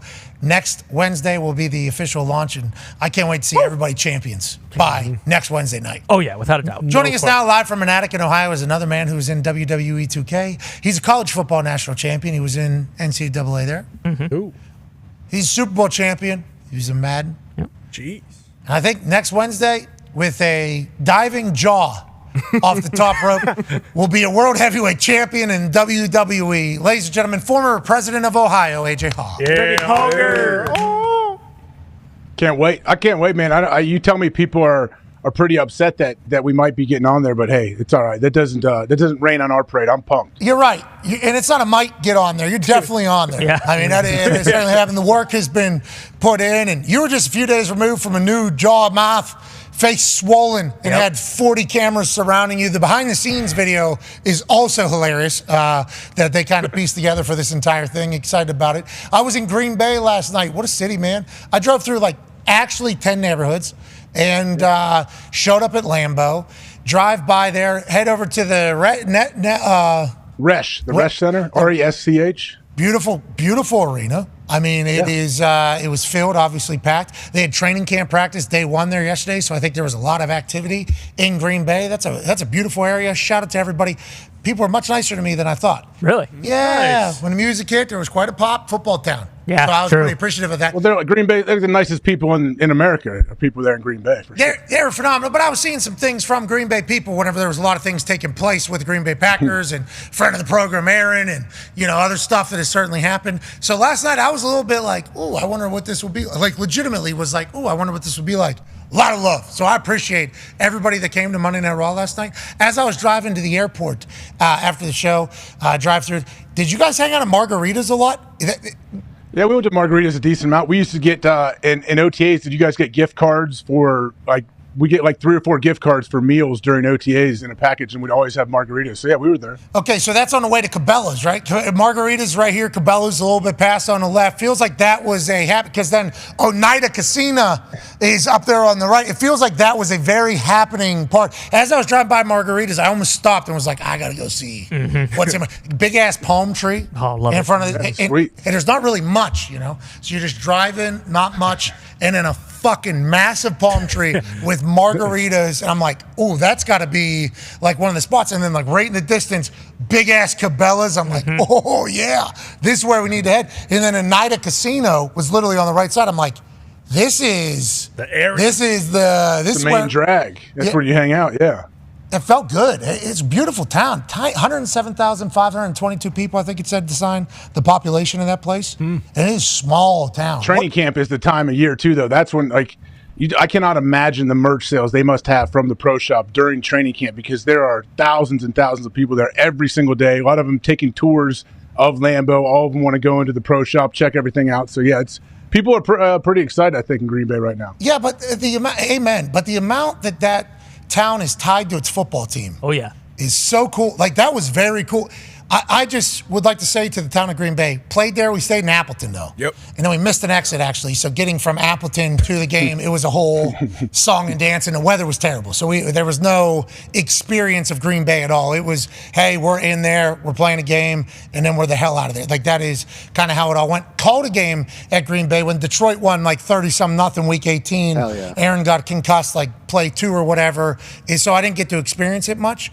Yesterday, driving through and trying to see, you felt like you were in a football video game. Yeah. You literally, everybody had Packers stuff. There was Packers flags on every single house pretty much. Yeah. There was Packers merch everywhere. Everybody walking the street, and I think it is because training camp had Packers shit on. You go into Monday Night Raw last night, it was that's the most I've ever seen non-WWE stuff in a WWE arena. It was Green Bay Packered out. There was a Colts fan right to my right. I think his name was Braden. That might have been the other guy. But he said, I'm the biggest Colts fan in Wisconsin. I was like, I think you're the only one in Green Bay. That place loves their Packers, man. That was cool. It was cool to experience last night and drive around and see it all, AJ. Yeah, I mean, I think that's something people talk about. You kind of have to go there to experience it. I was lucky enough to be there for 9 years, so I got to know a lot of people there. Yeah, and a lot of the people that I knew that were going to training camp every day and watching everything, they're still doing it. They were doing it 25 years ago, and they will continue to do it and pass that tradition along, I think, to the rest of their family. So, yeah, it's a very unique NFL city, I would say, and there's nothing else like it. Yeah, I like that the generational thing because it did feel like college ball town. It felt like a college ball town with the way that they view the Green Bay Packers. It's beautiful. The draft's going to be there. I assume it's going to be fantastic. I assume it's going to be awesome. And this tradition, you know, of you guys riding bikes to training camp practices, I always thought stupid. Okay, that is stupid. That's dumb. Why are we doing it? But then after you go through the town, it's like, oh, you're just rolling through the neighborhood almost. Like you're just rolling through town with the members of Green Bay and the citizens of Green Bay. Everything is much cooler now after what I experienced last night that the Green Bay Packers do. I just want to say that. I'd like to be on record as saying that. So you got to see it. Yeah, you saw feel it. I felt it. I feel yeah. like I got to feel it last night a little bit more because as I was getting there, training camp practice was wrapping up. So I'm seeing all the fans like literally walk through the town, and that center, the Resch Center. The Resch Center. God, I keep saying Nash. The Resch Center, right across the street. So it's like a part of the entire block. It was cool, man, and it felt like NFL was back. Yeah. It really did feel like. I assume that's all year there in Green Bay, though. Yeah, all year, absolutely, all year long. I would love to see pro shop numbers from Green Bay compared to other places, just because of the amount of people I think that go to Lambeau and come through there. Well, we do because their books are open, so we see. Now you're right. I don't know what comparison is to other places, but like the real estate, which I would assume is the merch, because those are the shops that they own around it. I don't know how they classify the shops that they own that they're selling shit in the museum and the Hall of Fame, and then Titletown that they own, and the hotel. The Green Bay Packers. Yeah, it's genius. Smart. They got to figure it out. And everybody, I asked the crowd last night, is Jordan going to sign his contract? There was a little bit of sound. Are you going to win a Super Bowl? Yeah, they go crazy. It's like, this Jordan Love thing is not a big deal at all to anybody, seemingly. Shouldn't be. I mean, what do you mean? The guy's out there in a monsoon watching practice. He doesn't need to be there.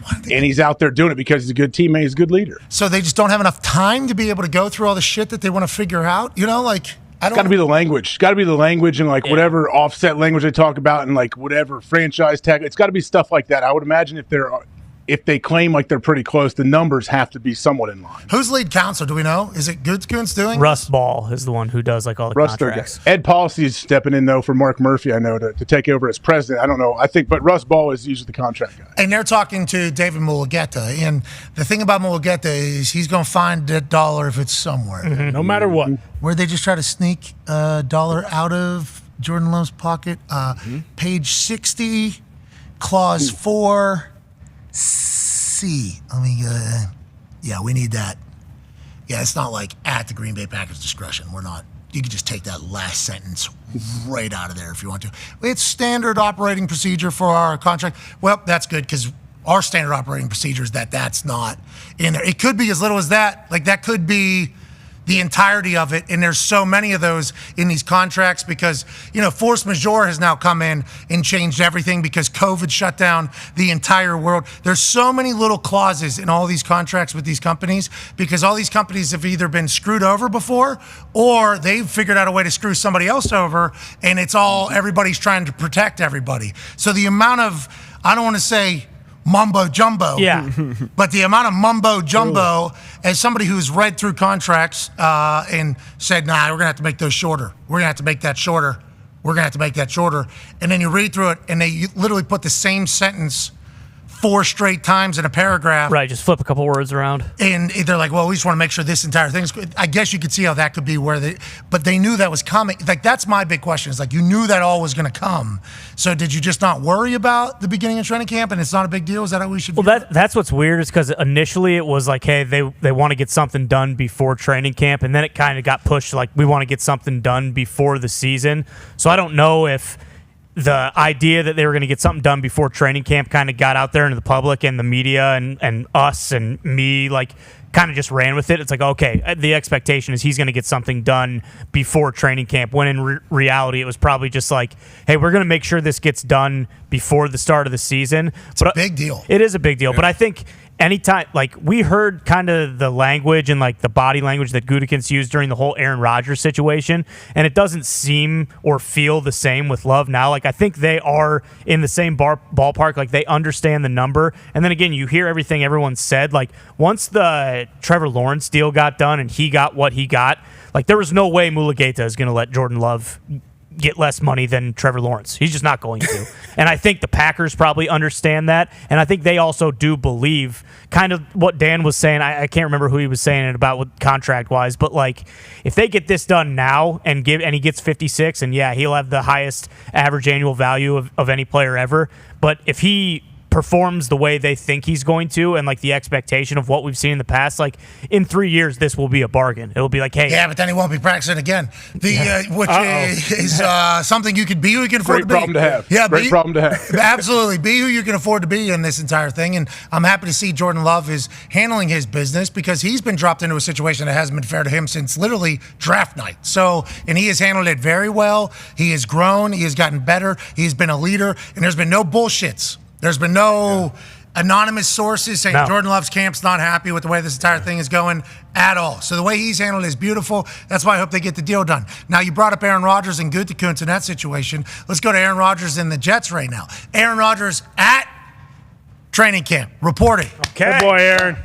He was wearing an Egyptian cat shirt. I'm sorry, I thought it was a dog. It is that is an Egyptian cat, obviously. Is that a Sphinx? I think you have to buy that at the pyramids. Yeah. I don't think you can buy that on the internet. I think that's only a shirt you can buy King Tut. at the pyramids. Definitely. He's in flip-flops, sunglasses, big smile on his face. You said he's shredded just like he was last year going into camp. Obviously, the mindset is good. The Egyptian shirt is awesome just because of everything that happened, which leads to the other player that was considered unexcused whenever Robert Saleh said that Aaron Rodgers, who was at 100% of the voluntary stuff, has been with the team since last year, has been around, has taken on ownership of the team. Robert Saleh said, Aaron's been here, but he's unexcused.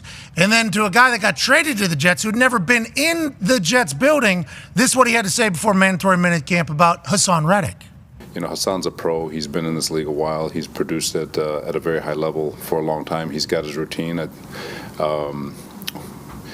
it makes people feel better, we know where he's at. We know what he's doing, and we know he's working his tail off to get where he needs to get to have a productive 24 season. Do you expect to see him next week? I do. Okay, so he expected to see him. He did not, obviously. Hassan Reddick has also not come to training camp. He is waiting for a new deal to be signed. Once again, has not been on the Jets. But the way Saleh talked about Hassan, he's been in the league a long time. He's been good. He has his routine. We know he's going to be ready. It's like Aaron's been in the league longer, has his own routine. He's changed it. It's going to be a part of your voluntary minicamp stuff. He loves your team, has openly gone to bat for your team, been in there. More success. We thought more success in his whole career. Yeah. Like, there's so many things about the way Coach Saleh handled that. And then, you see Aaron wearing that Egypt shirt. It's like, I know Aaron is going to want to win and have success. That is literally what is driving him right now. But I like that he came in with that shirt just being like, hey, where's that guy you said you knew exactly where he was that has never stepped foot in this building? And Aaron wouldn't say that. But that is a situation over there. That is legitimately a situation. We saw Hassan Reddick was in Japan. I don't know if that's what Saleh meant whenever he said we know where he is, because this came out like a day after Robert Saleh said that. But it's like that situation, as we have the sound on, sweet. I assume that sounds awesome. Yeah. Awesome. I assume that sounds much better than us talking. But it's like situations just kind of that they've, I don't want to say shot themselves in the foot and created, but kind of. Like, Saleh's kind of created this entire thing because of what he said publicly. Is that on the PR team that we assume is is that on Saleh? Is it on the planning? Like, what is it? And does any of it matter? I guess that is kind of the question. I mean, you want Reddick in camp. That's the thing. When they traded for him, were they confident that they were going to get him in the building pretty quickly? Did they feel like, hey, we're going to work out a deal right away because we obviously want him here. We want him learning the defense. We know what he can do and how productive he is when he's on the field. So, like, when does this get done? They absolutely should worry about this. Yeah, I think so, too. And they definitely should have known, because that's why he got traded from the Eagles, because he wanted a new deal. So if they didn't know, then they're just kind of stupid. But this is the Jets. this is just like the MO of the Jets to a T. This is Jets football. This is Jets football, baby. Hey, let's make sure everything is great, and then let's just all put our foot in our mouths and let's just screw this thing up before the season even starts. It's what they do every single year, and that's why the Jets are the Jets, and it's almost fun at this point, even though I personally would like to see Aaron have success because of how terrible last season ended for him and, pushing himself to come back. That's another thing, that we haven't even mentioned, that he actively did a completely different advanced rehab that is like next generation to try and fix your Achilles faster than anybody. But, again, for Saleh, I guess that isn't something that you really think about when you're comparing Aaron Rodgers, the face of your franchise, the player that is basically going to save your ass, because after last year, clearly the ineptitude that you showed was one thing, because they could have went out and gotten a Joe Flacco like the Browns did and kind of turned their whole entire season around and took the Browns to the playoffs. They decided not to do that, so they basically did, hey, don't worry, next year Rodgers is going to be back, and then before anything even starts, it's, hey, let's piss this guy off and make sure he comes in here knowing that we're still behind him, even though we're going to bury him publicly. Like, this is the Jets. This is what they do over and over and over again. But, again, Rodgers is on the team. So he'll probably, fill all those gaps that, it seems as though Robert Saleh is poking in the boat. Yeah, and winning cures all. And greatness is kind of a great Band-Aid, especially in professional sports. And we assume that Hackett knows that his ass is in the hot seat. Aaron knows he's in the hot seat. Saleh seemingly knows he's in. Has to. Douglas? I don't even know if he knows he's in New York. Well, this isn't. Don't be comparing. Just you because. Saying Joe Saleh? Whoa. Don't. I wasn't saying that, but you could. What do you mean? I mean, I guess you could make that connection. It is. It's like you can make that connection if you want to. I thought that's what you were saying. He had all these accolades when he Proof of life tomorrow. Yeah, Proof of Life tomorrow, 8 p.m. He Can't wait. He had all these accolades when he was the 49ers DC, and right when he got to the Jets, it was like we said it. It was like, okay, this is everything this guy did to get his head coaching job, he doesn't do anymore. Like, he used to be a psycho on the sidelines, just absolutely going ballistic on everyone, very high energy guy, and then he lost all of that when he was the head coach. And it's the same thing. It's like you can't give the New York media any ammo because they're going to make shit out of nothing regardless, because that's kind of what they do, and the Jets haven't had success in such a long time. But you also can't just continually put your foot in your mouth when you're leading this team, and you already know, like, hey, Rodgers is he is the thing that's going to make this go. Like, he's the straw that stirs the drink. So what, it's just crazy because the whole situation was completely avoidable, and here we are still talking about it, and it's like, if he doesn't know his ass is in the jackpot and that, like, they need to win, then I really wouldn't be. He has to know. I wouldn't be that surprised if he did. But he's trying to fly like the eagle you see inside yeah. the pro. Yeah, exactly. You see, and the. Are we going to get video of this year's speech, you think? I don't think it's Hard Knocks.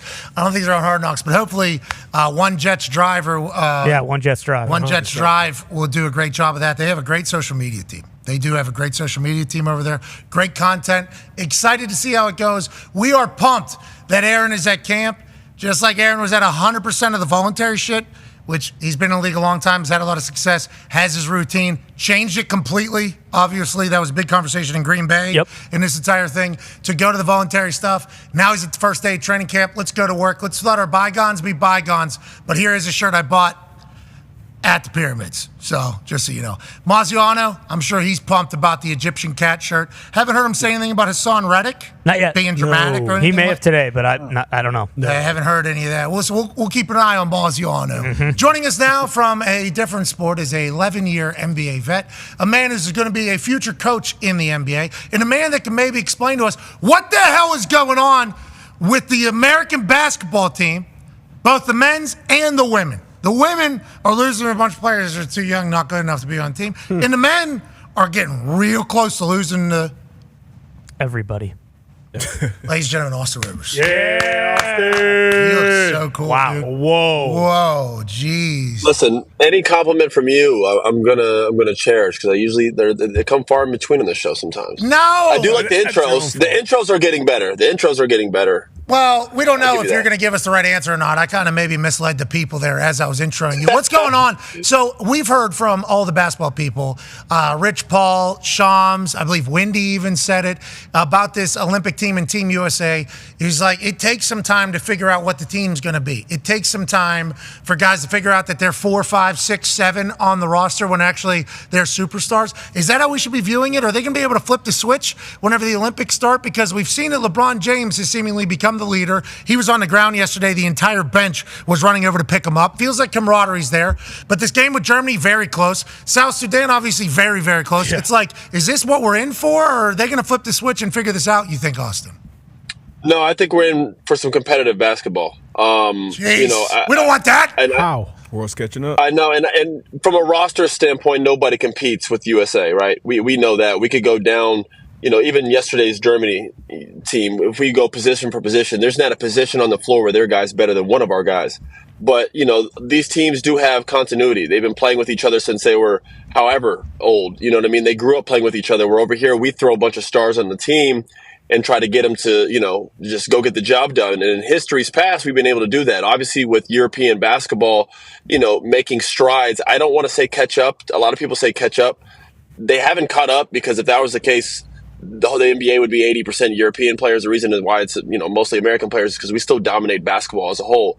With that being said, they have definitely gotten, just loads better to the point where now when we compete against these teams, this isn't just some sure thing anymore. We can't just go out there and just dominate.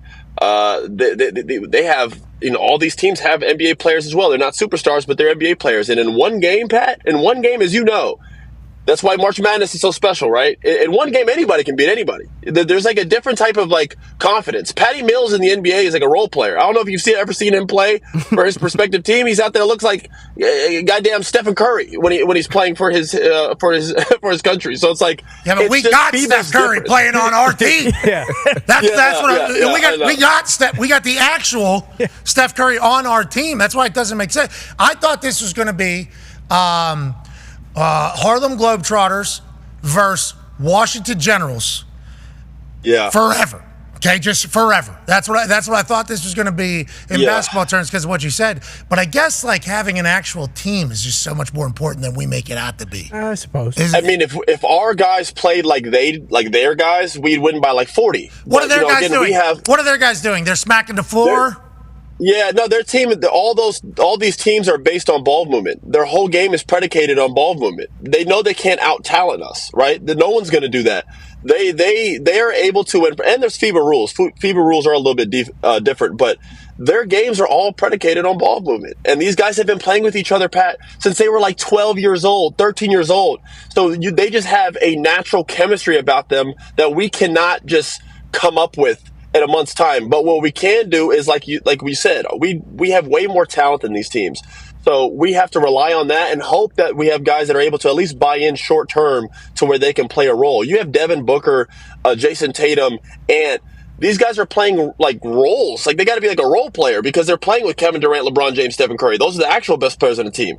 So it's very weird for these guys to put them in these slots. And I love Ant's confidence, but Ant's they got to play around me. Well, it's I hear you, bro, but LeBron James is the best player on the team. So it's just it's just a little bit new for some of these guys, and it takes time. Go ahead, AJ. What can Steve Kerr do, Austin, for these guys? What is he telling these guys in practice and during games? Because it's true. It makes sense. Yeah, they're going to have a couple hiccups because all these guys are used to being the man. They all, isolation ball, they can go get a bucket whenever they want. How do you coach these guys to actually have your role and defer to LeBron at times and Steph? How does that come together? Man, that's a great question. I would say it's a multi-million-dollar question, right? That's why they got Steve Kerr in that seat. It's how do you get these guys to buy in a role that they have never been in their entire life in a matter of a couple weeks span?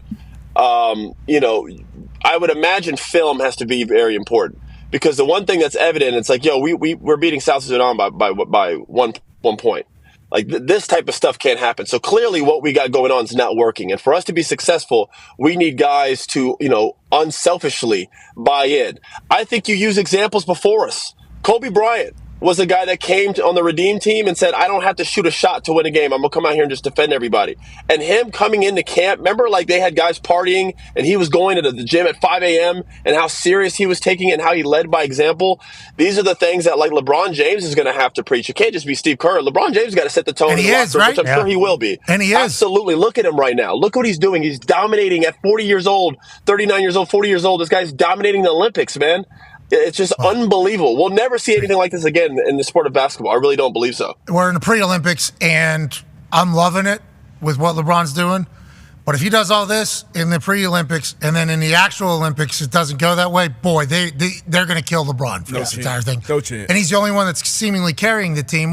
And you brought up Steve Kerr there, AJ, and what he needs to say. Ty has a question about that. Yeah, Austin, so going back to the Redeem team and like Coach K and everything, do you think Team USA is better served to have an elite college coach be the head coach as opposed to a current NBA head coach who may have like preconceived notions about, some of these players? Like, does that messy things up at all? Like, would it make more sense if they just got like a, Coach Cal or someone like, or Coach K come back and coach the team?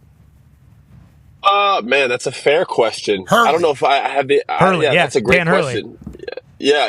You know what I mean? That's a great question, just due to the fact that, having Coach K in there did put him in this gray area of space where there was no ties, there's nothing biased in that locker room. I don't think that's an issue with Steve Kerr, just because the one player he is tied to, I don't think anybody is second guessing his spot on the team. That's Stephen Curry. You know what I mean? So it's like, it'd be one thing if, like, say it was a coach of like Devin Booker or Tatum or Ant, you could say, well, wait, is this guy going to be, in the middle ground? How is he going to treat his player versus other players? Is it going to be weird here? Steve Kerr is one of those guys that I think, is pretty well placed, obviously, in the sport of basketball as a coach. And because the guy that he's tied to is Steph, I don't think there's any bias issues on that. Yeah, so, he might be worried about what's going on in Washington, though. He might have. We know Steve's got one eye going on policy, one eye going on the court. We know that we know that's the case, and there's obviously a lot going on. We need Steve to know that our country, and you pay attention, Steve. We need you boys to win. We need now more than ever. We need it. We need it. Loudly. We need it to be loud, and I can't wait to watch. And I appreciate the fact that LeBron has taken it so serious. Mm-hmm. And you tell the story about Kobe, it's like LeBron has seemingly been doing that. All the teammates are saying that, but for whatever reason, thus far, and we're still in pre-Olympic basketball right now, it hasn't really been able to mesh yet. But whenever the lights come on, right? Mm-hmm. Whenever the Olympic lights come on, I think we'll be able to figure it out. It'll be easier for guys to kind of buy in, you think, Austin? Yeah, and Kevin Durant hasn't played. That'll help. Speaking of, D-But's got a question for you. Yeah, another player, Kerr, obviously has some ties to. And they were asking about him the other day, and Drew Holiday was like, hey, that's KD. He's going to be in there. But how difficult will that be for the guys? You already talked about playing different roles. And now KD, who is a huge chess piece, coming into the real Olympic Games when he gets healthy. How difficult would that be as a player to kind of move around another big piece like that on the court? Well, it'll definitely be difficult for Kevin just from the aspect of it's tough not to have any pre-games and just jump into the Olympics. That's asking a lot from him. If there's anybody that could do it, it's him. I feel like you could put Kevin on any team in the league, man, and the guy just goes out there and scores a basketball. I don't know any players that are just as gifted as him on the offensive end that I've ever seen in my life. With that being said, their starting lineup or the lineup, more importantly, that they're going to finish games with, I believe, will be Stephen Curry, LeBron James, Kevin Durant, Anthony Davis, and that fifth spot will either be whoever's playing better out of Tatum, Book, or Ant. I really do believe that will be the finishing lineup of these games.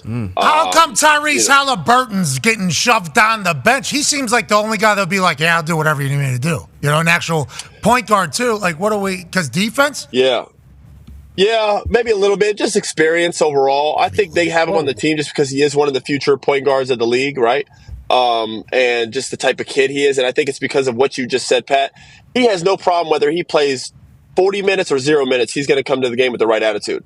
And I think that's why they put him on the team and not a Derek White. I meant they put him and Derek White on the team and not like a Jaylen Brown or something like that. There's a reason why they kind of asked Kawhi Leonard to step away, right? Sometimes too much is too much. They have too much on the floor, too many guys that need the ball. USA has always had a history of like those random guys, a Michael Redd, a Tayshaun Prince, a Iguodala, a Carlos Boozer. You need some of these guys who have zero ego, who can play or not play. It has to be a team. It can't just be a bunch of monsters on a team. Otherwise, it's not going to gel right, and we're going to end up losing to Brazil or South Sudan, France, or whoever. Yeah, South Sudan. Speaking of those teams, Connor has a question for you. Yeah, awesome. Why are we playing the same teams that we're going to play in the Olympics before they start? Is that better for them? Like for South Sudan, do they now think that they can beat Team USA and that is better for their mindset? Or are we just doing this because we want to kind of give them that little like, hey, maybe you can beat us, and then beat the shit out of them when the Olympics start? I do think if we play South Sudan again, we will win by more than 40 points. I'm not even kidding. I think, I say that just because that game for them, I think it was a wake-up call in a lot of different ways, and I think that will be a game that if we do play them again, they're going to try to get it back in blood. On the other side, South Sudan's walking in there with tons of confidence, and I'm talking about versus anybody, especially other teams. Just think if they just lost to USA by 1, they think, man, we could compete and beat anybody. They're going in there with a ton of confidence. Shout out to them for, that was a hell of a game. And those guys played their heart out. But I do think, USA is going to turn it on. Pat talked about that a little bit earlier. When them lights come on, it's a little bit different. It's just a little bit different. And I think us fully healthy with Kevin Durant back, we're going to have some games where we're up by 30 or 40. That's just going to happen. Yeah. It better. Especially this big three right here. I mean, this is leading the way. This is certainly how it's going to. Yes, that's Tyrese Halliburton. Okay, Austin. That's what that is. Right attitude. Steve Kerr doesn't know, but that's Team USA.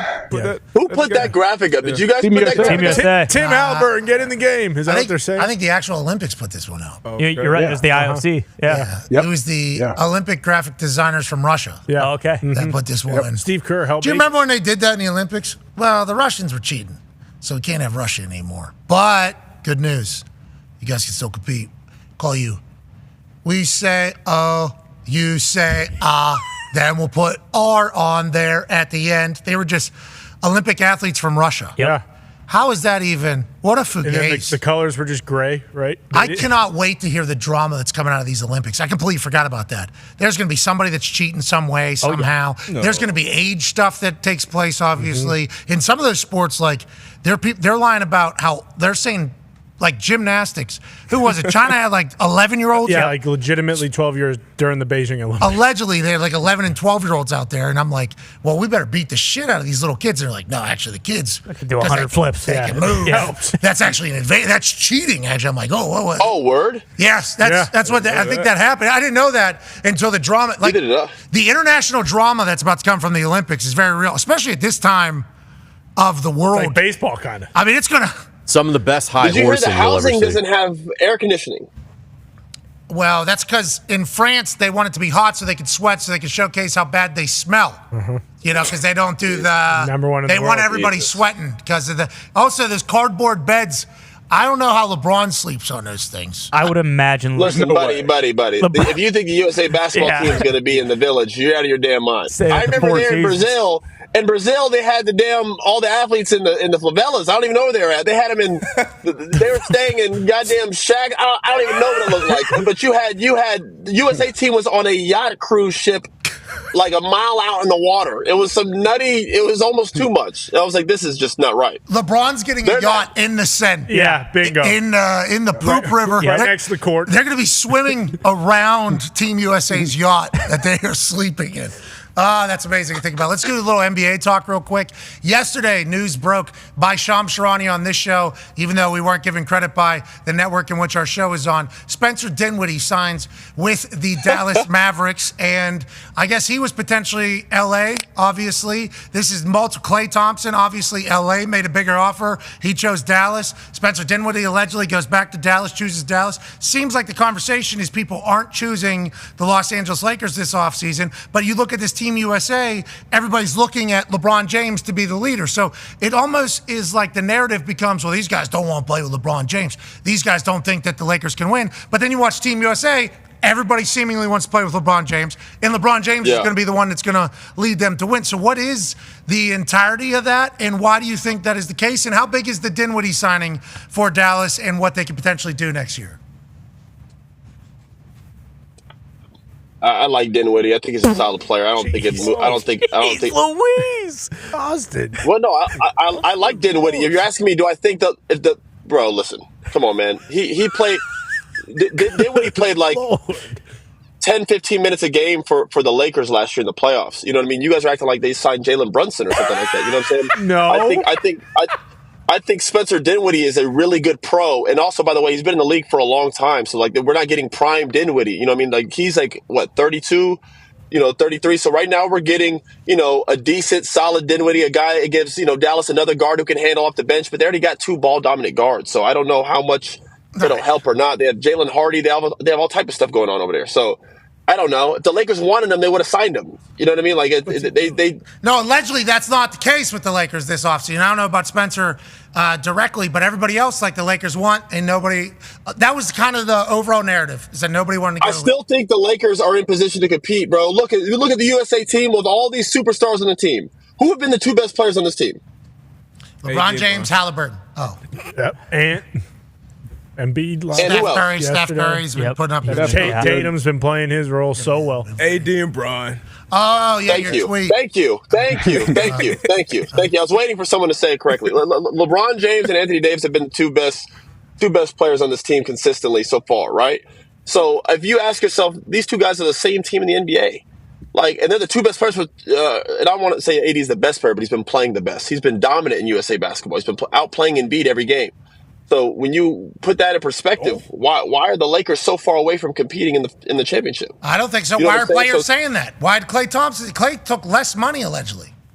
I don't know what that is. Maybe the taxes in Dallas versus Cal, they probably evened out that money anyway. But if you look from a standpoint of Dallas just went to the finals, the Lakers are a team that aren't in the mix.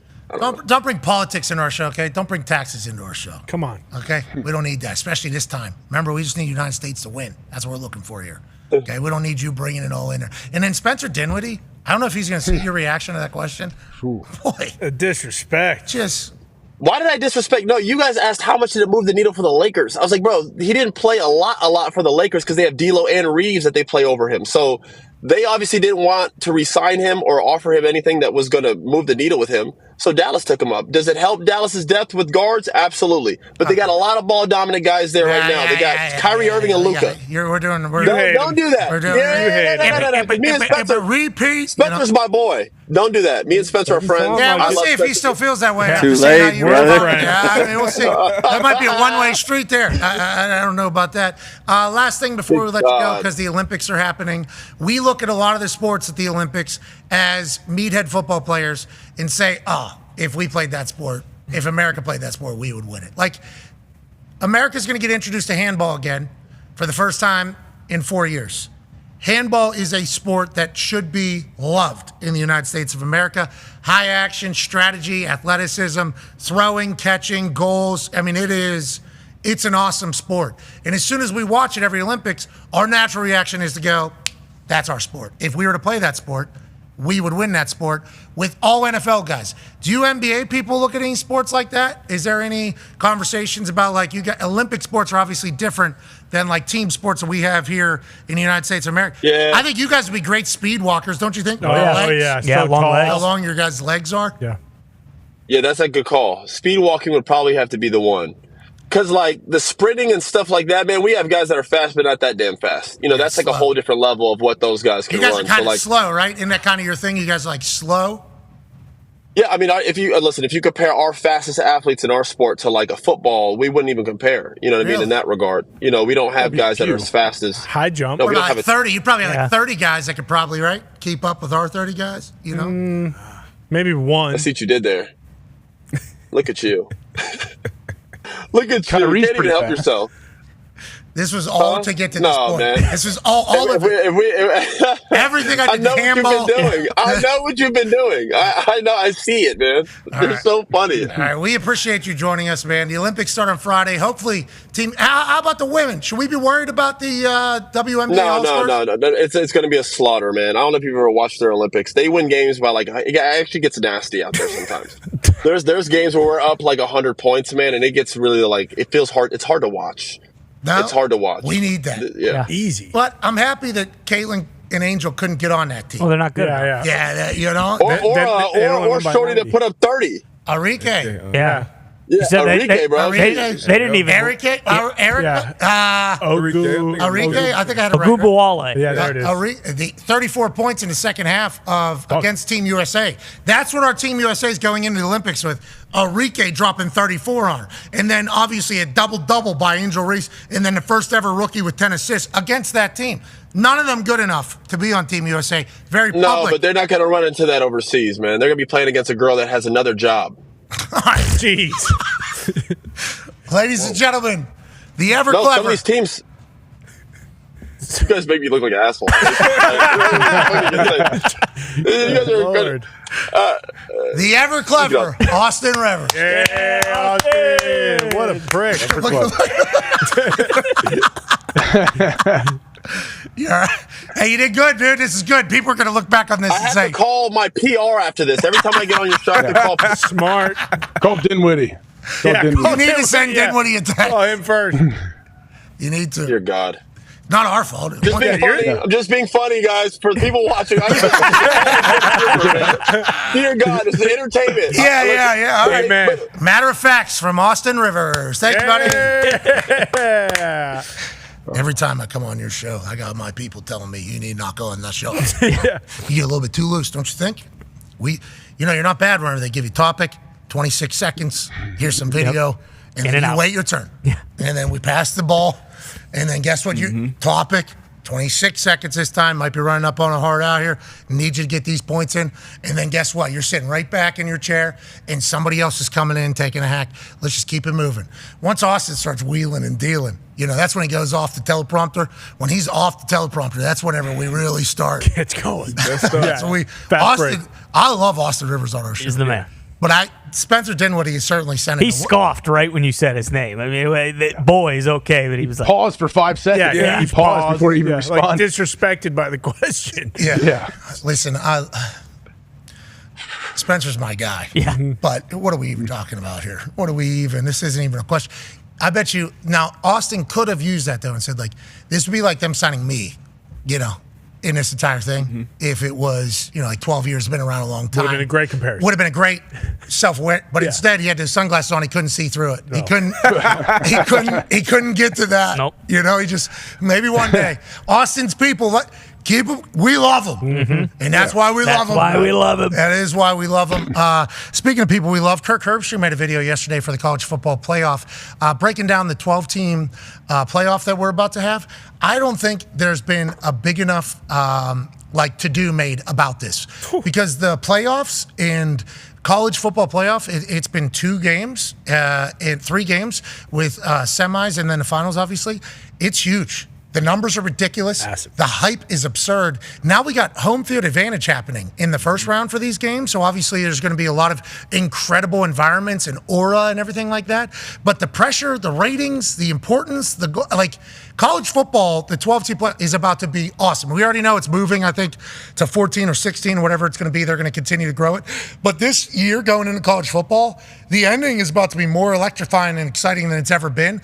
I'm zeked up about it, AJ, and that's literally what that video yesterday from Herbstreit reminded me. As I was watching it, obviously Herbstreit's voice is just like butter. Yeah. Oh, yeah. He's got those blue eyes. He's perfectly lit. He had that sport coat. And he looks like he's been getting after. He's fit. This is a fit Herbstreit coming in. And this entire thing runs a minute 30 or whatever. So as you get past hearing Herbstreit chit-chat again in a great suit, I think it's tailored perfectly to his new body. He's got this new thin body. So he's been really getting after it. But as they start laying it out, it's like, yeah, this is going to be awesome. And we're going to have an actual tournament to decide who's the best team, which I think we've all kind of been waiting for, AJ. Yeah, what people love, single elimination. Hey, winner, go home. Winner moves on, loser, see ya. Your dreams are dashed. So that's what gets all the eyeballs. That's what gets people most excited, I think, to watch any sport, especially football. So, yeah. There's 12 teams now. I could see them going to 40 teams. Why not? Just make the whole season a tournament. Well, and that's the thing. And D-Butt talked about this with his NCAA 2K College Football 25 game. Yep. And when he made his first run or whatever, he's like, it's a lot of games. Missed that bye week by 1 game, and it was like, we got to win 4 to win a natty. Now, just like you guys said, as fans, as consumers of the game, it's great. We love to watch it. I'm sure everybody that's making money loves it as well. The players, especially the players that are going to be, drafted high. It's another opportunity to break something, to get a bad injury, to go. Obviously, you want to, win and go off on, with a championship for your team and your school and all that shit. That's all great. But when you have that career, we've seen guys opt out of bowl games. I assume not many guys will opt out of playoff games, but these are huge games. So these agents, I'm sure, will be sitting on eggshells as well. But for the consumer, for us, it's going to be great. I think there's going to be a lot of chatter about the teams that aren't in. No matter what the number is, the bubble is always going to be loud. I mean, that is how it's going to go. But this year, I feel like it's the most fair. Earn it on the field. You're the national champion, as opposed to conjecture and voting and ratings and everything like that. Pivoting away from college football, AJ, my baloney has a first name. It's... I'm going to let you finish this one. OSCAR. Wienermobile has crashed. Breaking news. What? No. Wienermobile is on its side, I do believe, in Chicago on the side of the road. Obviously, Chicago traffic is what it is to begin with. But when you got that big of a wiener rolled over on the side, this is going to be problems for the entire state of Illinois. We don't know what this dong is doing on its side. We have no idea how the wiener driver got this twisted and this flipped over. But everybody needs to say a prayer for their favorite dong, their favorite wiener, their favorite bologna. Oscar, who is currently battling from the side of the penis as opposed to normally on all four wheels. Yeah, I mean, now people, David Faraday, where you at, Want to watch me tug my big wiener? That's what's coming next. They're going to need to get this thing, get it off the fucking highway right away, because this is an issue. It is. I mean, you're looking at traffic in Chicago being backed up for 2-3 hours with this thing tipped over. The rubbernecking for a wiener on the side. Oh, Lord. I think I just saw the fucking Oscar Mayer. Yeah. Did you? Car causing more accidents on the other side. Commercial airlines right now. Oh, God. Boy. Highways in Chicago got wieners on the side. What's wrong with this great country? We just got to get to 2025. We have to. This year. No, we got to get football. Gotta get football. We got to get football. 44 days, baby. 44 days. Okay, that's all we need to get to. Let's remember that. So as the wieners are tossing and turning, and the world is seemingly upside down, let's remember we are 44 days away from, and there is a tug of the Wienermobile right there. Mm-hmm. You got to come in from the top. No stranger danger here. Yep. That's good. That's good for society. Needed some balls on the back on both sides to balance it out, probably. Yeah, they should potentially think about putting some meatballs. Some yeah. Training wheels is what I was thinking, because it's going to be on either side. Shaped as meatballs. Yeah, but maybe meatball wheels. Yeah. Yeah, so they can. Because they're bigger. And do love meatballs and hot dogs. They go together baseball and apple pie. Amen. PB&J. Joining us now is not from Oscar Mayer. Obviously, we will be reaching out to see if they have a statement on their overturned Johnson in Chicago. Joining us is a man who's won an Emmy as a reporter for ESPN. Oh, wow. Down there in South Florida. Ladies and gentlemen, the ever-handsome Jeff Darlington. Yeah. See what happened to the dong, bro? It's on the side. That's what happens when your wiener leans left. It never stays. Okay. Darlington, how's it hanging? How's it hanging? What's not hanging at all? It's actually hanging left. Yeah, that's awesome. All right, Jeff. We appreciate you joining us here on this glorious Football Tuesday. 23 teams are reporting to training camp. Obviously, way over half the NFL was already working on earning their next Lombardi. But down there in Miami, there is a lot of chatter, and a lot of it revolves around the quarterback and also the wide receiver, which I think you can kind of touch on if you want in your answer. But the Tua contract, how big of a deal is that? Is that going to get loud? Is that going to get completed? And how do they go about getting this done? And is Trevor Lawrence's deal the big one that he and Jordan Love and everybody's kind of waiting and sitting on here as they try to negotiate the biggest number possible? Yeah, I mean, first of all, going back about a month ago, the negotiations really hadn't gotten to a point where it felt like it was even close. Tua didn't perceive the options on the table, the contract on the table, to be market value, that of the Jared Goff and Trevor Lawrence deals in the mid-50s annual per year. Now, since then, I've been told that things are amicable, that they have been inching closer. That being said, he's reported. Whether he practices tomorrow will be a pretty big indicator. And I would actually point to that Jordan Love situation. Like, to me, that feels completely amicable. It actually feels like him staying off the field, it means that it's even closer because they see a light at the end of the tunnel.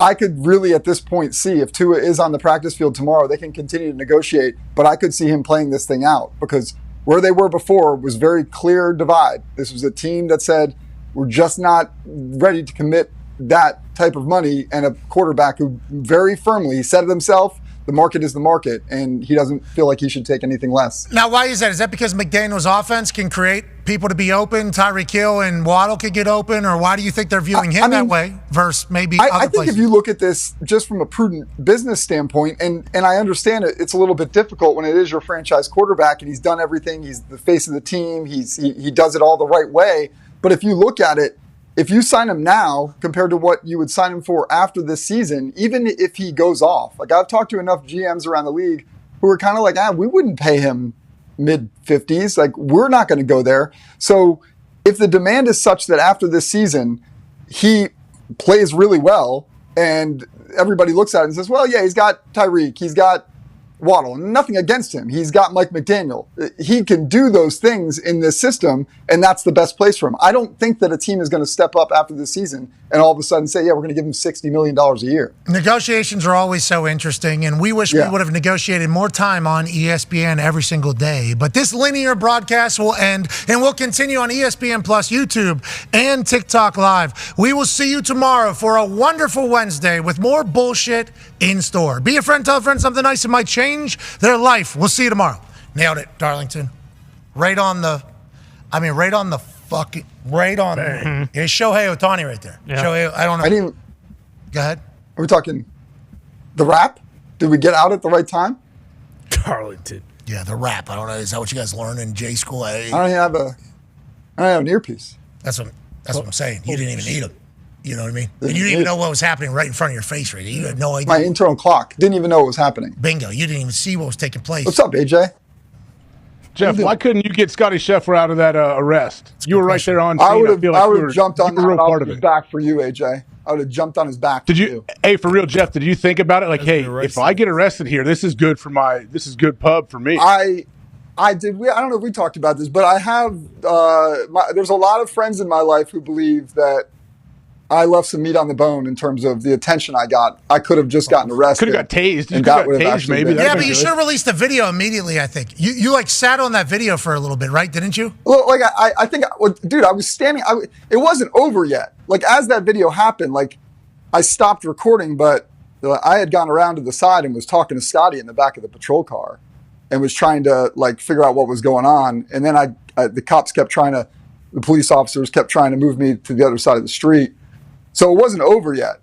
Once the patrol car finally left, that's when I think I finally You got on fucked him, social Darlington. media. You fucked Scheffler. Just say it. You should have helped him. Do you think so? Well, I mean, Feels like it. I mean, if you could have broadcasted, like, if you it could have got a couple more pictures, like, of that guy's $80 pants just getting ruined. Yeah. Right. Bruises all over his the knees and arms. Yeah, it's right here. Road rash. It's right here. Yeah. I appreciated the fact that you're a football guy, and this was massive golf. Golf guy now. Political. Big golf guy. It was It was golf, political, judicial. I mean, there was everything. It was everything, and everybody was resorting right back to was Jeff Darlington at the scene of the crime? And then you watch the video. It's like, yeah, he was actually. Did he pop out of the cop car? Yeah, he was actually in the middle. You were in the middle of all of it, Jeff. Legitimately, It was raining out. Very dramatic. couldn't see. I looked like shit. I looked awful. No, I don't think that's possible, Jeff. I honestly, I don't think that is even possible. Speaking of, Ty has a question for you. Yeah, Jeff, just curious why no one is talking about the whole Wilkins situation, because that seems like a pretty big deal, although Tua's is as well. And also, have the Dolphins approached you about potentially kicking this year? Because you look fucking exactly like Cristiano Ronaldo. I don't know if you're aware of that or not. There is. No, I don't, but I appreciate that. Is that I get Scott Disick a lot. That's the guy I get. The Lord, Lord Disick.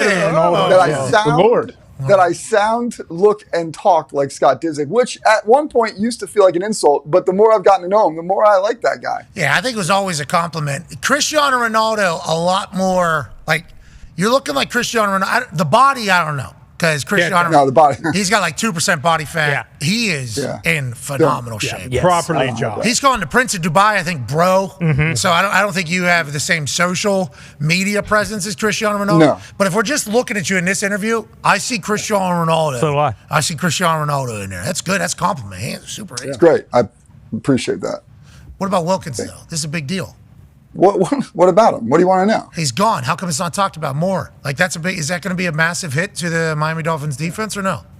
I mean, I think that the numbers with those defensive tackles had just gotten to the point where teams, unless it was Chris Jones, were not going to go there. And that's what ultimately they saw. Now they also, if you look at the pass rush of the Dolphins right now, given all the guys that are hurt, between Phillips and Chubb, those guys are starting camp on PUP. Shaq Barrett ends up retiring after he was added to a 1-year deal. Now they got Chop Robinson. They got 3 pass rushers in the draft. Maybe that helps things out. But to your point, I mean, the defense was kind of, I think, especially with they got Anthony Weaver coming in defensive coordinator. I think that they are a major component to a team that needs to be better in the months of December and January if they're going to make a run. Wilkins just felt like the straw that kind of stirred the drink for the Miami Dolphins as a whole. Not even just total trash talker. One of the best trash talkers in the NFL. And for sure was like the emotional leader of that defense. Plays every down. I completely agree. Him and Crosby being on the same team for that Raiders needs to get talked about more. And we'll see what happens down there in Miami because you're going to score a lot of points. Will you be able to keep up on the other side, I guess is what everybody's talking about. Darius Butler is a massive Miami Dolphins fan. One of the 5 teams, 6, 7, 8 teams. They're the top, 15. Though. They're the top. Is that right? And the longest. Yeah, of course. Been 38 years. But speaking of my team, one of my team, Dolphins, still fins up. It'll forever be fins up. But Tyreek Hill, heard him talking a little bit. He's been kind of talking all offseason about wanting a new deal, kind of telling Drew, hey, I want a new deal. Heard him, I think, today saying, hey, want a new deal, but don't want to be traded. What's more likely, him getting a new deal either this year or next year, or this being the last season for Tyreek in Miami? I think he'll get the new deal, especially as long as Mike McDaniel's there. I don't know. I think they maybe looked at it right now and said, we got to get this Tua deal done first. But he's kind of done it the right way, too, and this sort of really positive approach to it, not being sort of angry about it, being very clear that he's going to be there to play. But I mean, I think he's sending some warning shots across the bow, though, saying like, if you don't pay me now, cool, but after the season, it's going to be a problem. And I do think that they will wind up paying him after the season. I hope so. Tyreek can come to Indianapolis, play for the Colts. I mean, New England, I heard he wants to come to New England. He's good. No, he wants a good deal. He said he didn't want to be traded. Whoa. Told his agent, please don't trade me. That's Rosen. They won't be traded. He needs to get traded out of there. He's running around with his meat all over the place. Whoa. He's got 15 kids now. He's having a good time. I don't know if it's 15 kids, but he certainly is been celebrating new life on a regular basis, which we are congratulating him for, obviously. But that is a part of the conversation around it all. Let's talk about somebody else that's a quarterback that you know rather well. Tom Brady roast. Were you there? And no. Okay. You weren't even in the crowd. Come on. You weren't even in the crowd? No, I wasn't in the crowd. No. You watched it and you thought to yourself. Did you? I watched it. it was pretty good. What was your favorite joke? At times, very uncomfortable. Very uncomfortable. You got any favorite jokes you recall from there? You got any favorite ones you could, The Gronk one was pretty good, He was good. Me know that not real money. Oh, Nikki Glazer. Nick Glazer crushed. That was the best one. About Bitcoin. Yeah, I wasn't there. How come you weren't there, Pat? I feel like you're No, I don't know Tom. I'm not a big Tom's. I don't think any of those people. Yeah, that was kind of the big takeaway was nobody knows Tom, even the guys that were up there. That was a lot of jokes. Yeah. A lot of jokes in there. Yeah. I'm not associated with that. You have been associated with Tom Brady, though, so I just assumed that you would have been, in the ballpark. No, didn't get that invite. I'm okay with that. I don't know if there'll ever be another one because of that one. No, that was a bad idea. That was a terrible idea. Do you think there was a point in that when Tom realized what a bad idea it was? Yeah, immediately. Yeah, right away. About 3 minutes in. Right away. Ross went up up there. to the Robert Kraft one. He was like, hey, we're not doing that shit. Cut that shit out. Tom sat down, and then it might have hit him then. He's like, oh no. There's 3 hours left. Yeah. Well, then after. Although the ardent defense of Robert Kraft felt a little weird when we were also on the other side of it talking about, jiu-jitsu instructors and whatnot, and then really going hard for that defense of Robert Kraft. Like him not knowing that his marriage was going to get brought up because he said that after. But Robert Kraft. Well, hold on. It came out, though. The family wasn't happy, obviously. Yeah, his kids were super upset. Yeah. Kids were mad. And then is that jiu-jitsu thing true? Yes. I believe it was a judo instructor, not jiu-jitsu. Excuse me. Yeah. Let's No, it's not jiu-jitsu. It's 100% jiu-jitsu. Samba 7. Let's get it. We don't know if it's real, though. I think she has come out and said that's not real. Ooh, I think the The last time I timing. heard She from might her talk about the was- timing. Well, something about the host, Tom Brady roast. She came out and was like, "That's not true" or whatever. But Yeah, the timing. AJ's right. AJ's got that figured out. so you tell us, Jeff. What do you mean? What is? You are plugged in. Just so we can get it.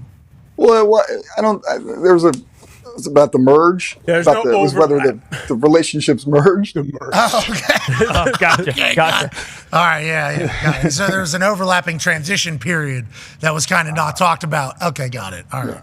Well, I'm a golf guy now, though. I don't really wade in those waters. How is golf? How many of those have you covered? How many golf tournaments? 2. This is my first year. I did the Masters and the PGA Championship. It was awesome. I love it. Are you good at golf? Great. Am I good at golf? I'm a golf enthusiast. About an 8.5. Damn, You're very good at golf. golf. You're very good at golf. Yeah, I'm a golf enthusiast. I saw AJ up at Muirfield a couple weeks ago there, up in his Was he neck of playing the in the woods. tournament? I went and visited that Jeff course. and the boys. Jeff was in town playing with Brady and rented a villa, had a whole steak dinner being made when me and my wife showed up just to say hi. It was an impressive situation. Jeez, did AJ just get done shooting scratch on that golf course? Because he's a Did you play? You didn't play there. Do you ever play No, there, I AJ? I played mean, there, everybody was awful. A couple years ago with Brady. Brady plays there decent, a lot. I think Brady, that's his home course. I think Brady shot like 107 that day. Oh, he's going to be so pissed you said that. I mean, we were all pretty bad. It was hot. It's like 36. It was hot. Golf. They walked 36. They walked 36 in Muirfield, which is like the Masters pretty much. It was awful, and the rough was still like 2.5. It was awful. I felt like we'd stormed the beaches of Normandy by the end of that round. Great mental toughness. Thanks. Yep. Thank you for battling through so we could hear that Brady Quinn shot 30 on his home. Oh, 100? No. 100 and between 104 and 107. Hey, it's not bad, Brady. Damn, that's not bad. But he was in his defense. He was he was putting boozed up. Liquored up. Yeah, you said it was hot. I don't know. He was boozed up. That's I don't golfing. know if I'm allowed to say that though. I feel like his budding political career. He's ought to have a few I don't know what drinks. we're allowed to say publicly about Brady anymore. Are you tight? I didn't know you were tight with Brady Quinn as well. I had no idea that was the case. You and Brady Quinn pretty tight. He's like For a long time. He's Fort Lauderdale guy until recently. He is. He sold out. Yeah, shredded. Still a statue. Greek God. Absolutely shredded. Shredded. Yeah, he's running for politics. I didn't know that, AJ. I didn't. No, I don't. I don't know that Tell either. him he should. He's coming for Anthony Gonzalez's spot. You don't. I just have my own personal theories that I probably shouldn't be airing. Oh, well, hear more. Yeah, come on. Is there any more? What do you think? What do you think, Joe? I think it's all about, all of a sudden this JD Vance fellow opens a seat up in Ohio just around the time Brady Quinn's spending more time in Ohio. AJ would know more than me. And the thing is, these politicians, they don't even tell their friends what they're doing until they do it. So Brady denies this. JD Vance didn't tell his wife he was doing it until. Why are you There you go. Why are you saying that? We all saw it. I mean, it was a long conventions. Well, they are. And do you know you have a camera on you the entire time? That's my first time ever watching. Did all those people know that there's just going to be close-ups on every single reaction they had? I think they always do, right? I don't know. They I don't always know the convention game. It sounds like you and Brady Quinn are the people we should be asking about this whole thing. Not me. I know nothing. I just wonder if my instincts are right. AJ, you think so? I assume it's something like that. They're like, I can take 5 Hulksters here. Camera's going to find Hulkster no matter where he's at. So I can just kind of relax and, don't have to worry about Dance. it. Yeah, exactly. Dance at the music hit, kind of do your thing. That's a big reemergence from the Hulkster. That shirt fought its ass off. Yeah, that shirt, his shirt made the Sports Center top 10 actually last week. I don't know if you saw it for its performance of holding on as the Hulkster was trying to. I did see that. Yeah. That was a great top 10. Okay, yeah, thanks, Jeff. Really doing journalism well. We'll never win one of those Emmys you have, but we are very lucky that you join us and chit chat. You look like Cristiano Ronaldo. That is a compliment. Keep crushing it. We can't wait for football to start, Jeff. All right. Thanks, boys. Appreciate you. Jeff Darlington. Hell yeah, Jeff. For your service. So he's friends with Brady Quinn, Tom Brady. This guy's the plug. Jeff Darlington's plugged in everywhere. Is that AJ? Yeah, it's that South Florida connection. I think Brady is in Ohio right now, but he his house was pretty close to Jeff's. So yeah, he hung out with Jeff a lot, and then Brady had like 7 or 8 dudes up here for like a golf thing at Muirfield, and Brady's, why don't you come by and say hi? And like 10 p.m. we went over there, and yeah, those dudes were gassed up. They were juiced. Okay, not steroids. You're talking about incredibly intoxicated, and I mean, just having a good time, like fun. They had a nice setup. Like they have these villas down there. I didn't know. I never even been in them. And all of a sudden, we walk in, and they have a huge dining room table, and there's like 12 dudes there, and they're serving them a steak dinner. I'm like, we're kind of interrupting here. What are we doing? Like, this is awkward. Let's get out of here. AJ, just shut got up. The amount of, Yeah. oh, look who Yeah. it is. Oh, Laura, I love seeing it. Say for you. Fuck you, AJ. 36 they walked. Jeez. That they were playing the next morning too. They were playing the next morning. So that's Brady Quinn trying to alpha everybody. Like, yeah, I can walk 36 and then I can do another 18. I think in Muirfield you have to walk. I think maybe after 4 p.m. they let you have a card on certain days or Of something. course but it yeah. suck, man. No, they're the nicest, actually. That's what they That's why they suck. Speaking of sucking, the reaction to our WWE 2K sucks. It's not been fun at all. Hasn't gotten better. I think it's only gotten worse from when the show started. They're going to be even more pissed when we put Cody Rhodes through 18 tables. Really? Yeah. Fuck that guy. We're taking him down. Bada bang, bada boo, bada boo, bada boo, bada boo, bada boo. He's not a fighting champion. Bada boo, bada boo, bada boo, bada boo, bada boo, bada boo. AJ, how come you didn't do it? You don't have respect for our champion? I thought we were cutting to Tone. That's always Tone's line. Yeah, well, we could hear him screaming over there. I did it. Yep. We couldn't hear it. Turn the mics on. I'm not yelling that bullshit. Mike's not on? I heard. Well, you didn't say How was Cody doing? When was the last time Cody he doing defended his title? I saw him kill somebody. I with a was chair. told everyone was happy because Roman Reigns wasn't a fighting champion. I ain't seen Cody Rhodes doing jack Well, he's shit, QB1 brother. for the Bengals now, okay? All right. Okay. Joe Burrow's got a new haircut. I don't know if you saw this, AJ. It is similar color to Guy and Eminem and Cody Rhodes, and he looks sweet. He does. He looks absolutely sweet. What do you think this is? What do you think this is a message from Joey B? Why do you think he went the shorter hair? Because I'm gonna say it, his hair when it's grown out, sweet. He looks very sweet, but he looks cool all the time. Guy's obviously incredibly handsome. He's a model for Louis Vuitton over there Louis in Vuitton. Paris and does his entire thing. What do you think, Ohio guy, Cincinnati? How do we feel about the haircut? This is old school. I don't know. I mean, bleaching it, I don't know what has to do with that, but I think he's probably sick of people talking. Remember all the fake pictures of his like extra long hair people were putting out? He's probably just saying, hey, we're about ball. We're not talking about my hair. I thought the Bongos put that out. I thought he was doing like the Jimmy Butler. Like, hey, I'm going to add some flow to this. Then all my season photos are going to look like this.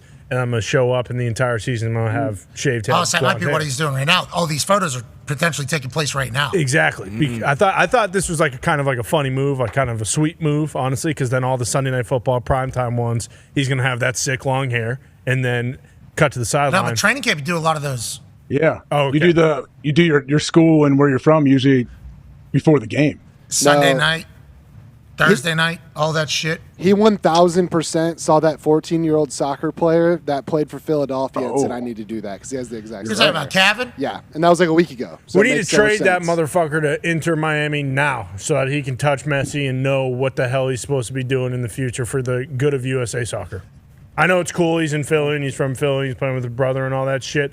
We need to actually get a guy who's going to help us win something meaningful. He should just quit. Just go play like baseball or basketball or football or Just something. had an assist in the that idea. MLS Young Lads game this afternoon. Who cares? We got a young lads game? What the fuck is that? I think one of the ruined European teams has his rights too. Yeah, They Man have- City. Man City. They get all the good $5 million. Play cricket. all the good players. What? Cricket? Yeah, just say fuck it and go play cricket. Why? We need this guy. not? He's 14. Because soccer stinks, and I'm sure he feels that way as well. But it's like, I guess I'm good, so I got to do it. I think his mom and his dad both played soccer professionally. They were. But hey, never too late to fall in love with cricket or hurling. We just saw hurling. Handball. Get this kid on the hurling pitch. Just wait for our top 10 this week. Oh, God. We are scanning the globe for the top plays. And hurling showed up in a big way. I can't wait to debut it, but we need him to play soccer, okay? Because these soccer tournaments happen, and the United States are in these tournaments, and we need to not suck like we have. How do we even know we're going to play the guy? Because we got, I was being told, hey, Gio Reyna, this guy's unbelievable. And then we get him on the team, and Greg Berhalter, squeezed his mom's butt or something, and they didn't like it, so he never played it. There was a situation. Allegedly, yeah. I don't know all of the details, but, I mean, we don't even play the guy. I didn't know that. I'm being told that Tone Diggs has some corrections for us from this glorious Football Tuesday, live from Hammer Dahn. Tone, what is the correct? We didn't get anything wrong. Well, you guys were spotless yesterday, not so much today. There was a bit of a Shang Shu Art of War situation. That's not the name. Shu. I got to correct you. I think Ty might have said that Aaron got his shirt from the store, the merch shop inside the Pyramids. Inside I said the Pyramids. that. Oh, you said that, and somebody said that King Tut was running the register. King Tut is dead. I can clarify. I found that a couple. Prince Tut, then at least his offspring. Yeah, his boy. Recently, similar to Sun Tzu. There was some speculation on Coach Salah's first name. It's not Joe, it's Robert. Hand up. Okay. Good and then, there was a little bit of a chatter there. Yeah, and then Darius early in the program was talking about streaming his match. There was some speculation on who that would be against. I can confirm multiple sources. He was talking about Hulk Hogan, I believe the NWO version. Whoa. Who confirmed that? What? Kidding me? What is this payback? How do you know that? Who? I can't reveal those. I can't. I can't reveal the source. What, the NWO version? Yeah. Hollywood Hulk Hogan. Of Hulk Hogan. Why that version? Not the Hulkamania. I don't know. There's videos. I can't confirm or deny. Well, you would be the source. We'll see. Guy was just number 8 on the top 10, boys. Well, he wasn't. Remember, it was the shirt. Oh, it was the shirt. It Oh, was the shirt. that must have been my top 10 I was thinking of. Yeah, you had him at 1. Yeah. All right, let's get out of here on this glorious Tuesday. A lot of things happening tomorrow. A lot of things happening tomorrow. We have an interview with Coach Matt Rule tomorrow of Nebraska. Obviously, they're in town for the Big Ten Media Days, which we certainly knew was taking place just days before it started. We had that all prepared. I used to work those for SiriusXM. I used to go in for a couple of days and talk to all the coaches. Do they have like a radio row? I saw that at SEC Media Month down there in Dallas. They had a full radio row. That's something we should probably. They do, I think, in Lucas Oil. Yeah, you don't need it. Well, we're pretty far away from where they are, so would have been convenient. It would have been pretty nice. Yeah. Just probably would have just set something up downtown. I mean, we'll write it down. Write it down for next year. Yeah, exactly. Let's write it down for next year. It'll be back. We're going to take the show to the Hall of Fame on Friday. Thursday night Hall of Fame game, Friday show live from Canton, and then head over to Cleveland for SummerSlam, and then back to Canton for the after party for Dwight Freeney, who'll be on our show this week, I think Thursday. I believe he'll be on Thursday. Can't wait to chat with him about the whole thing. But I guess there's a luncheon that happens at the exact time of our show on Friday at the Hall of Fame, and we were told this last year, and then this year, I completely forgot about that. And then we get to the and then all right, so who do you think will be available? Like, well, nobody's available because the Ray Nitschke luncheon is happening. And that's when the elder statesmen of the Hall of Fame basically tell the younger and new class what the Hall of Fame is like. And it's a mandatory meeting for like 2 hours or whatever. It's like, what time is that? They're like noon to 2. I'm like, all right. Okay, so we literally, one of the most mandatory events for every Hall of Famer happens at the exact time as our show. So that kind of fell through a little bit. But next year we'll learn. We'll understand and remember that it didn't take place. Big Ten Media Day is probably going to be in Indianapolis because Indianapolis just signed a massive ordeal for the Big Ten Championship through 2028, I believe, Tone? Is that what it was? That is correct. Indy's crushing. Yeah, great news. Huge. With events, absolutely killing it. So we got to go ahead. Is that Fox? That's a big Fox thing, right? The Big Ten? Yeah. So we might not even be able to get in there. What's changed? Hasn't it changed? A lot of the games are all over now, right? It's not all Fox. I'm talking about the Big Ten Media Day. Media Day. Media Day is everything. Yeah. Media Day is everybody. It's everybody. They have Media people, Day. ESPN there. Was Fox at the SEC one? I'm sure they were. I don't know. I mean, we didn't see Brady went to a couple of them. I don't know if he was the SEC or not. It's interesting in this new world of all these contracts. Yeah, where are the games? And who has what and all that. Well, all the playoff games. Yeah, we know that. They reside on ESPN. And smart. And TNT. Oh yeah, TNT. Which massive news out of the NBA world. TNT has matched the Amazon offer because remember, the NBA just signed a brand new deal that was massive, obviously huge. Amazon, NBC, ESPN will now be the rights holders of the NBA, with, I believe, ESPN having the lion's share of the product and content. Well, TNT obviously heard all the backlash about losing inside the NBA in this particular show that is considered the greatest television show to ever be on TV, especially in the sports media world. Charles Barkley came out a couple times about being so confused on how the TNT people let this happen. This is kind of our gig. This is what we're known for. We are synonymous with the NBA. This show is synonymous with the NBA. It's created by TNT. How do we let this happen? Well, by the deadline that they were given, TNT has matched Amazon's offer. So now the NBA is going to have to make a decision on whether or not they stay with TNT or they go back to Amazon and say, hey, your offer has been matched. Do they want to get even more money? Is this NBA rights deal that we heard about going to get even bigger because of what just took place? Possible. Nonetheless, there's a chance this show is still going to be in our lives past this upcoming season, and there's a chance TNT is still staying very focused in live sports and in the NBA, which is good news for all parties. I'll be excited to see how Amazon responds, how the NBA responds. AJ Hawk. I mean, Amazon, I would imagine they say, hey, if they matched it, we're gonna throw an extra couple $100 million on this program because they know this is what people watch. If you want basketball, this is it. Like, this is the show, and no matter, like, we don't know how much longer we're gonna have this whole crew together too. So yeah, I think they should up their offer. And they have another season, obviously, already, no matter what. And we were talking like it was over. And I think it's because everybody was so bummed.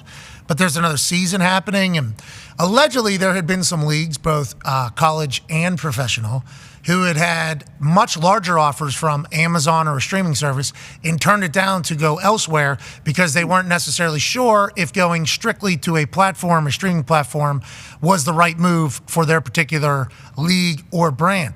I wonder if the success that Thursday Night Football has had for the NFL, and then them also getting the Black Friday game and everything that Netflix is getting involved, if that time has changed. But in very recent history, Amazon and other streaming platforms have been turned down in a massive way with a much larger offer because teams and leagues have decided to go in a growth and also familiarity way, as opposed to a brand new and how many people we're going to lose, how many people we're going to piss off. And can you guys even pull this off? You guys have to hire somebody else's company to produce this thing. Are you even able to do it? I wonder if Amazon, because of Thursday night, because of everything they're getting into, because of Peacock having success, obviously they're with NBC, Sunday Night Football, have been able to do it. I wonder how quickly that's all changing.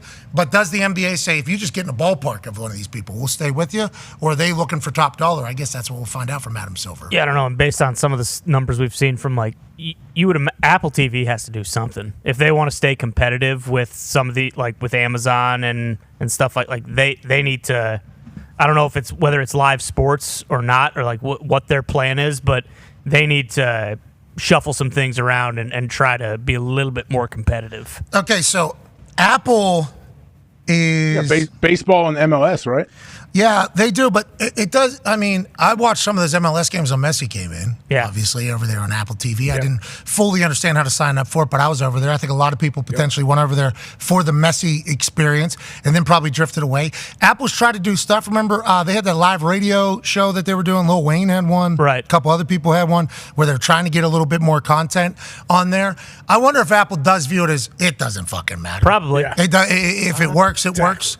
I don't know. But think about that. Even though they got billions and trillions, maybe trillions. Trillions. But they know, like, we always have to continue making money for our shareholders. Like, no matter what small it might be, it's not small for that whatever core group of people are trying to get live sports there. They will, though, because they're not going to stop selling iPhones. So I think that's probably like the trade-off. It's like we make so much money selling iPhones and computers and stuff like that. iTunes store. Yeah, exactly. Like attachments and dongles because you can't plug this in. Yeah, that's how they make money. Because what was I think Nick sent it in earlier this morning. It's like they've spent $20 billion trying to get their like original movies and TV series off the ground, and Netflix still gets more viewers in one day. Like per that basis. Apple does all month. Exactly. So they're just like they're burning money on this stuff, and Netflix people are coming out talking their shit too. Yeah. Netflix people have come out this week and talked their shit. Like everybody's trying to do what we're doing. Well, and like their WWE stuff, like that's gonna make Netflix even bigger. Yeah. Like NFL games, 270 million global subscribers. Yeah. That's huge.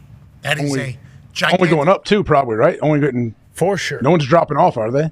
That's the thing. Like, I think these other places people are on, and then they forget, and then they're off. Peacock. And there's obviously auto pay. Yeah, Peacock, I guess, had a massive 500,000 subscribers. See ya. People just dropped off. Dumped it, said, no, I'm done. The auto pay thing back in the day was the gimmick. And by back in the day, I mean a couple of years ago. People would get you in and then auto pay, you don't even know. And it's priced where it doesn't even really show up in your shit. So it's like $7.99, $8.99. We can sneak by every month. These people haven't used our app, haven't used our platform. They'll have no idea, but we'll just take $9 from however many people and keep it moving. Now there's apps to tell you if you're auto paying and to ask you, like, hey, you want to cancel? You haven't been over here in a while. Boom. It's like the apps have gotten almost too sophisticated for humans to be taken advantage of by other apps. And people are realizing what they're using, what they're not using. And it's like Peacock, I guess there was a mass exodus from there. And I saw NFL people were like, yeah, a bunch of people bought that playoff game. And then he said, well, I'm never fucking going here again. And then just see you later, which is exactly why Peacock got the NFL game, though. Like, these live events are why these streaming platforms are investing so much in them, because you're trying to get them to your platform, and then we got to keep them. Amazon, for instance. Amazon has Thursday Night Football, and then immediately afterwards, remember, they had Titty Boy did a performance. Yep. They had like a music, they have like concert, like they were investing afterwards. Kendrick Lamar thing. Yeah, because they got you on the platform, and then they're trying to keep you there, trying to keep you there. Now, it's midnight after that Thursday Night Football game, so it's going to be tough. Obviously, on the West Coast, it's a little bit different. But, like, that is the game for these platforms. ESPN Plus, we get UFC over here. People will come for the fight, and then, bang, we might be able to get them into Peyton's Places or into anything else. We were trying to feed them and just keep them over here. Netflix has been the only one that has really been able to get people there and then have them search, surf, and maintain staying there. I think everybody else is trying to catch up right now. That's the thing. Once you get them there, you got to keep pumping out some good content, whether it's original content or good movies, like all these, like Prime, Amazon Prime, they got good shit, Apple TV even, Max, I know I'm going Max a ton to watch some, good shows, so you got to be able to do that. But Netflix, not only do they keep adding people, they keep bumping up their price, I feel like, every year, and then limiting how many people can log onto the account as well, so they're doing something right over there. And they add just old stuff, too. Yeah. Like, a lot of the times, that show Suits, which I haven't watched, it's like an old show, but it came back on Netflix, and it took over for like a month, and a lot of those other places don't do that. It's been around long enough now where Netflix is just like a staple of people's lives. Like, it's just it's DirecTV, Comcast, Netflix. Exactly. And like Apple TV is like it's got good shit, but it's an intermediary. Like, a lot of people who have Apple TV, like, you have that, but then you're still just downloading the Netflix app or the Amazon app or whatever. Like, you have the Apple TV box, but you're watching other people's subscription services. Yeah, Netflix is doing it. Yeah. And if they're going to get into live sports and wrestling, we like that. And they already survived like the big like subscriber exodus. Mm-hmm. Ryan Day is live on ESPN right now. Okay, so ESPN has a presence down there. It's Big Ten Media Day. We should try to access that. That would have been a better conversation on our end. What do you think Ryan Day's saying? Yeah, fucking everybody's telling me I got to win a national championship or I'm gone. Yep. Yeah, I hear it loud and clear. Yep, absolutely loud and clear. We'll see how it goes. Also, remember, Chip Kelly's here. He's a very good coach. Yep. Mm-hmm. Talking about that this morning on Get Up. What's that? Ryan Day, Chip Kelly. I'm not going to say it. What? Because I ran into some Ohioans in the wild. And stop bringing it up. Stop it. Don't even put it out there. If they lose to this Michigan team. Oh, boy. In Columbus. If they lose any game. On this year. You know what I mean? On this year. Then what? It's a rebuild year for Michigan. You tell me, AJ. It's a rebuild year, and it's a go year for Ohio State. And if Michigan was to come in and win on that, AJ, you tell me, what, this whole state burns? Like, what happens? Yeah, it's no secret. Everybody knows you got to beat Michigan, especially this year. Yeah. If they lose to Oregon or USC, a team that is first year in the Big Ten, like if they lose to anybody, they're going to fucking burn down the city. Who cares? He says, you lose to Oregon. We'll fucking figure them out. They'll still make the playoffs. You beat Michigan, you burn. Lose 2 games and make the playoffs still. Well, that's how Big Ten and SEC football is going to be. Yeah. I mean, shit, fucking, I'm facing teams in the college football playoff that are losing 4 games. God damn it. Who's I? Bullshit. Coach Dutch Danger, excuse me. How's he doing? I mean, I don't know. He just won back-to-back national championships. What? I thought you were battling through a scandal. I didn't know you were able to win. No, we battled through. Yeah, well, we did. We didn't just battle through. You had the bloggers out and about. Yeah, well, they were. And let me just say, 5th year now at Utah for Coach Dutch Danger. His boys are in there. Highest rated team in the country. We're preseason number 1. So there is something to staying with your team. You know, and I know for you there was a lack of options to leave Utah because of the scandals and the way you run your program. Figured that out. But now that you've been with Utah for 5 years, you've been able to get all your recruits in there. Everybody there is your recruiting class. Back-to-back national champs. I assume it's easy to walk into a 5-stars house. Yeah, they're calling me now. Excuse me, they're calling Coach Danger now. I respect the grind. Are you still playing this game? I am out of Colorado. Left Boulder. Once Shador, Travis, and those guys. And look, you boys are right. There's no shortcut in building a dynasty. Yeah. I gotta get out on the road and recruit. Oh, you can't auto recruit? I can't do it. I can't trust AI to go out there and get my guys. Look, 5 years at a program, back-to-back natties, 90s across the board. I respect that. You know, no shortcuts, so I got to go back to the drawing board. Definitely will not be. Where are you coaching at now? Jacksonville State? No, I think I'm going to Oregon. just going? What do you mean? Oh no, just completely It's a video game. Oh, you're so. No, it's not. No, it's not. I'm not going. No, it's not. You're restarting new name? Yeah, I got my job offers went down. Now I got like fucking Sam Houston State and some other bullshit. No, I'm out. Starting this thing over. That's not a 5-star. Taking a coordinator gig, D-Butt? No, you take a coordinator gig and work your way up? Nah, still head coach. Started at the top, but now I just know. Got to recruit. There's no shortcut. Got to send the house. Got to DM. Got to chase these little fucking kids around. But look, you know, that's you're recruiting little kids, huh? You got to get those big boys up front, D-Butt. Okay.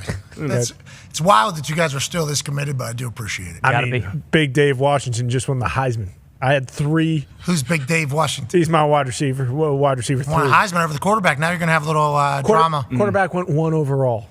I tried to. Didn't win the Heisman? No, he had 75 pass touchdowns. I mean, Big Dave Washington had 75 catches, 30 touchdowns. And this is in freshman mode. No, this is on Heisman. 30 touchdowns, 2,600 yards in one season, and the kid came back. He stayed. That's how committed these guys are to Coach Dutch Danger. And this scandal built Danger. Yeah. Okay. It's helped him. All these guys burying him. Little did they know. You're Jim Harbaugh. Fucking fight, baby. Everyone's staying for Coach Danger. Yeah, you tied that together. All right.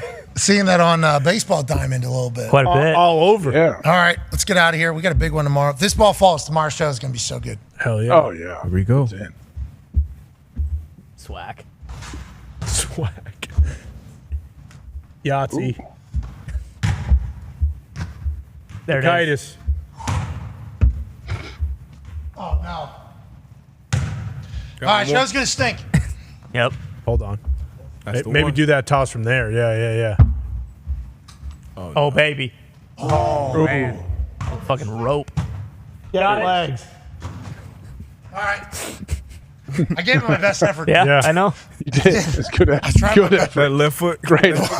Lefty. Been Ball working just on won't that. fall. Hip flexor strong over here. Yeah. All right, we'll be back tomorrow. We appreciate you so much. We got Coach Matt Rule on the show tomorrow.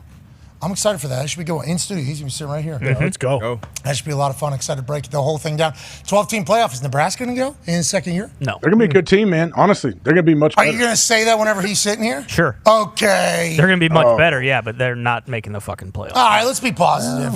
Be a friend, tell a friend something nice. It might change your life. We appreciate you all so much. We're in this thing together. Team on me. Team on 3. 1, 2, 3, team. Goodbye.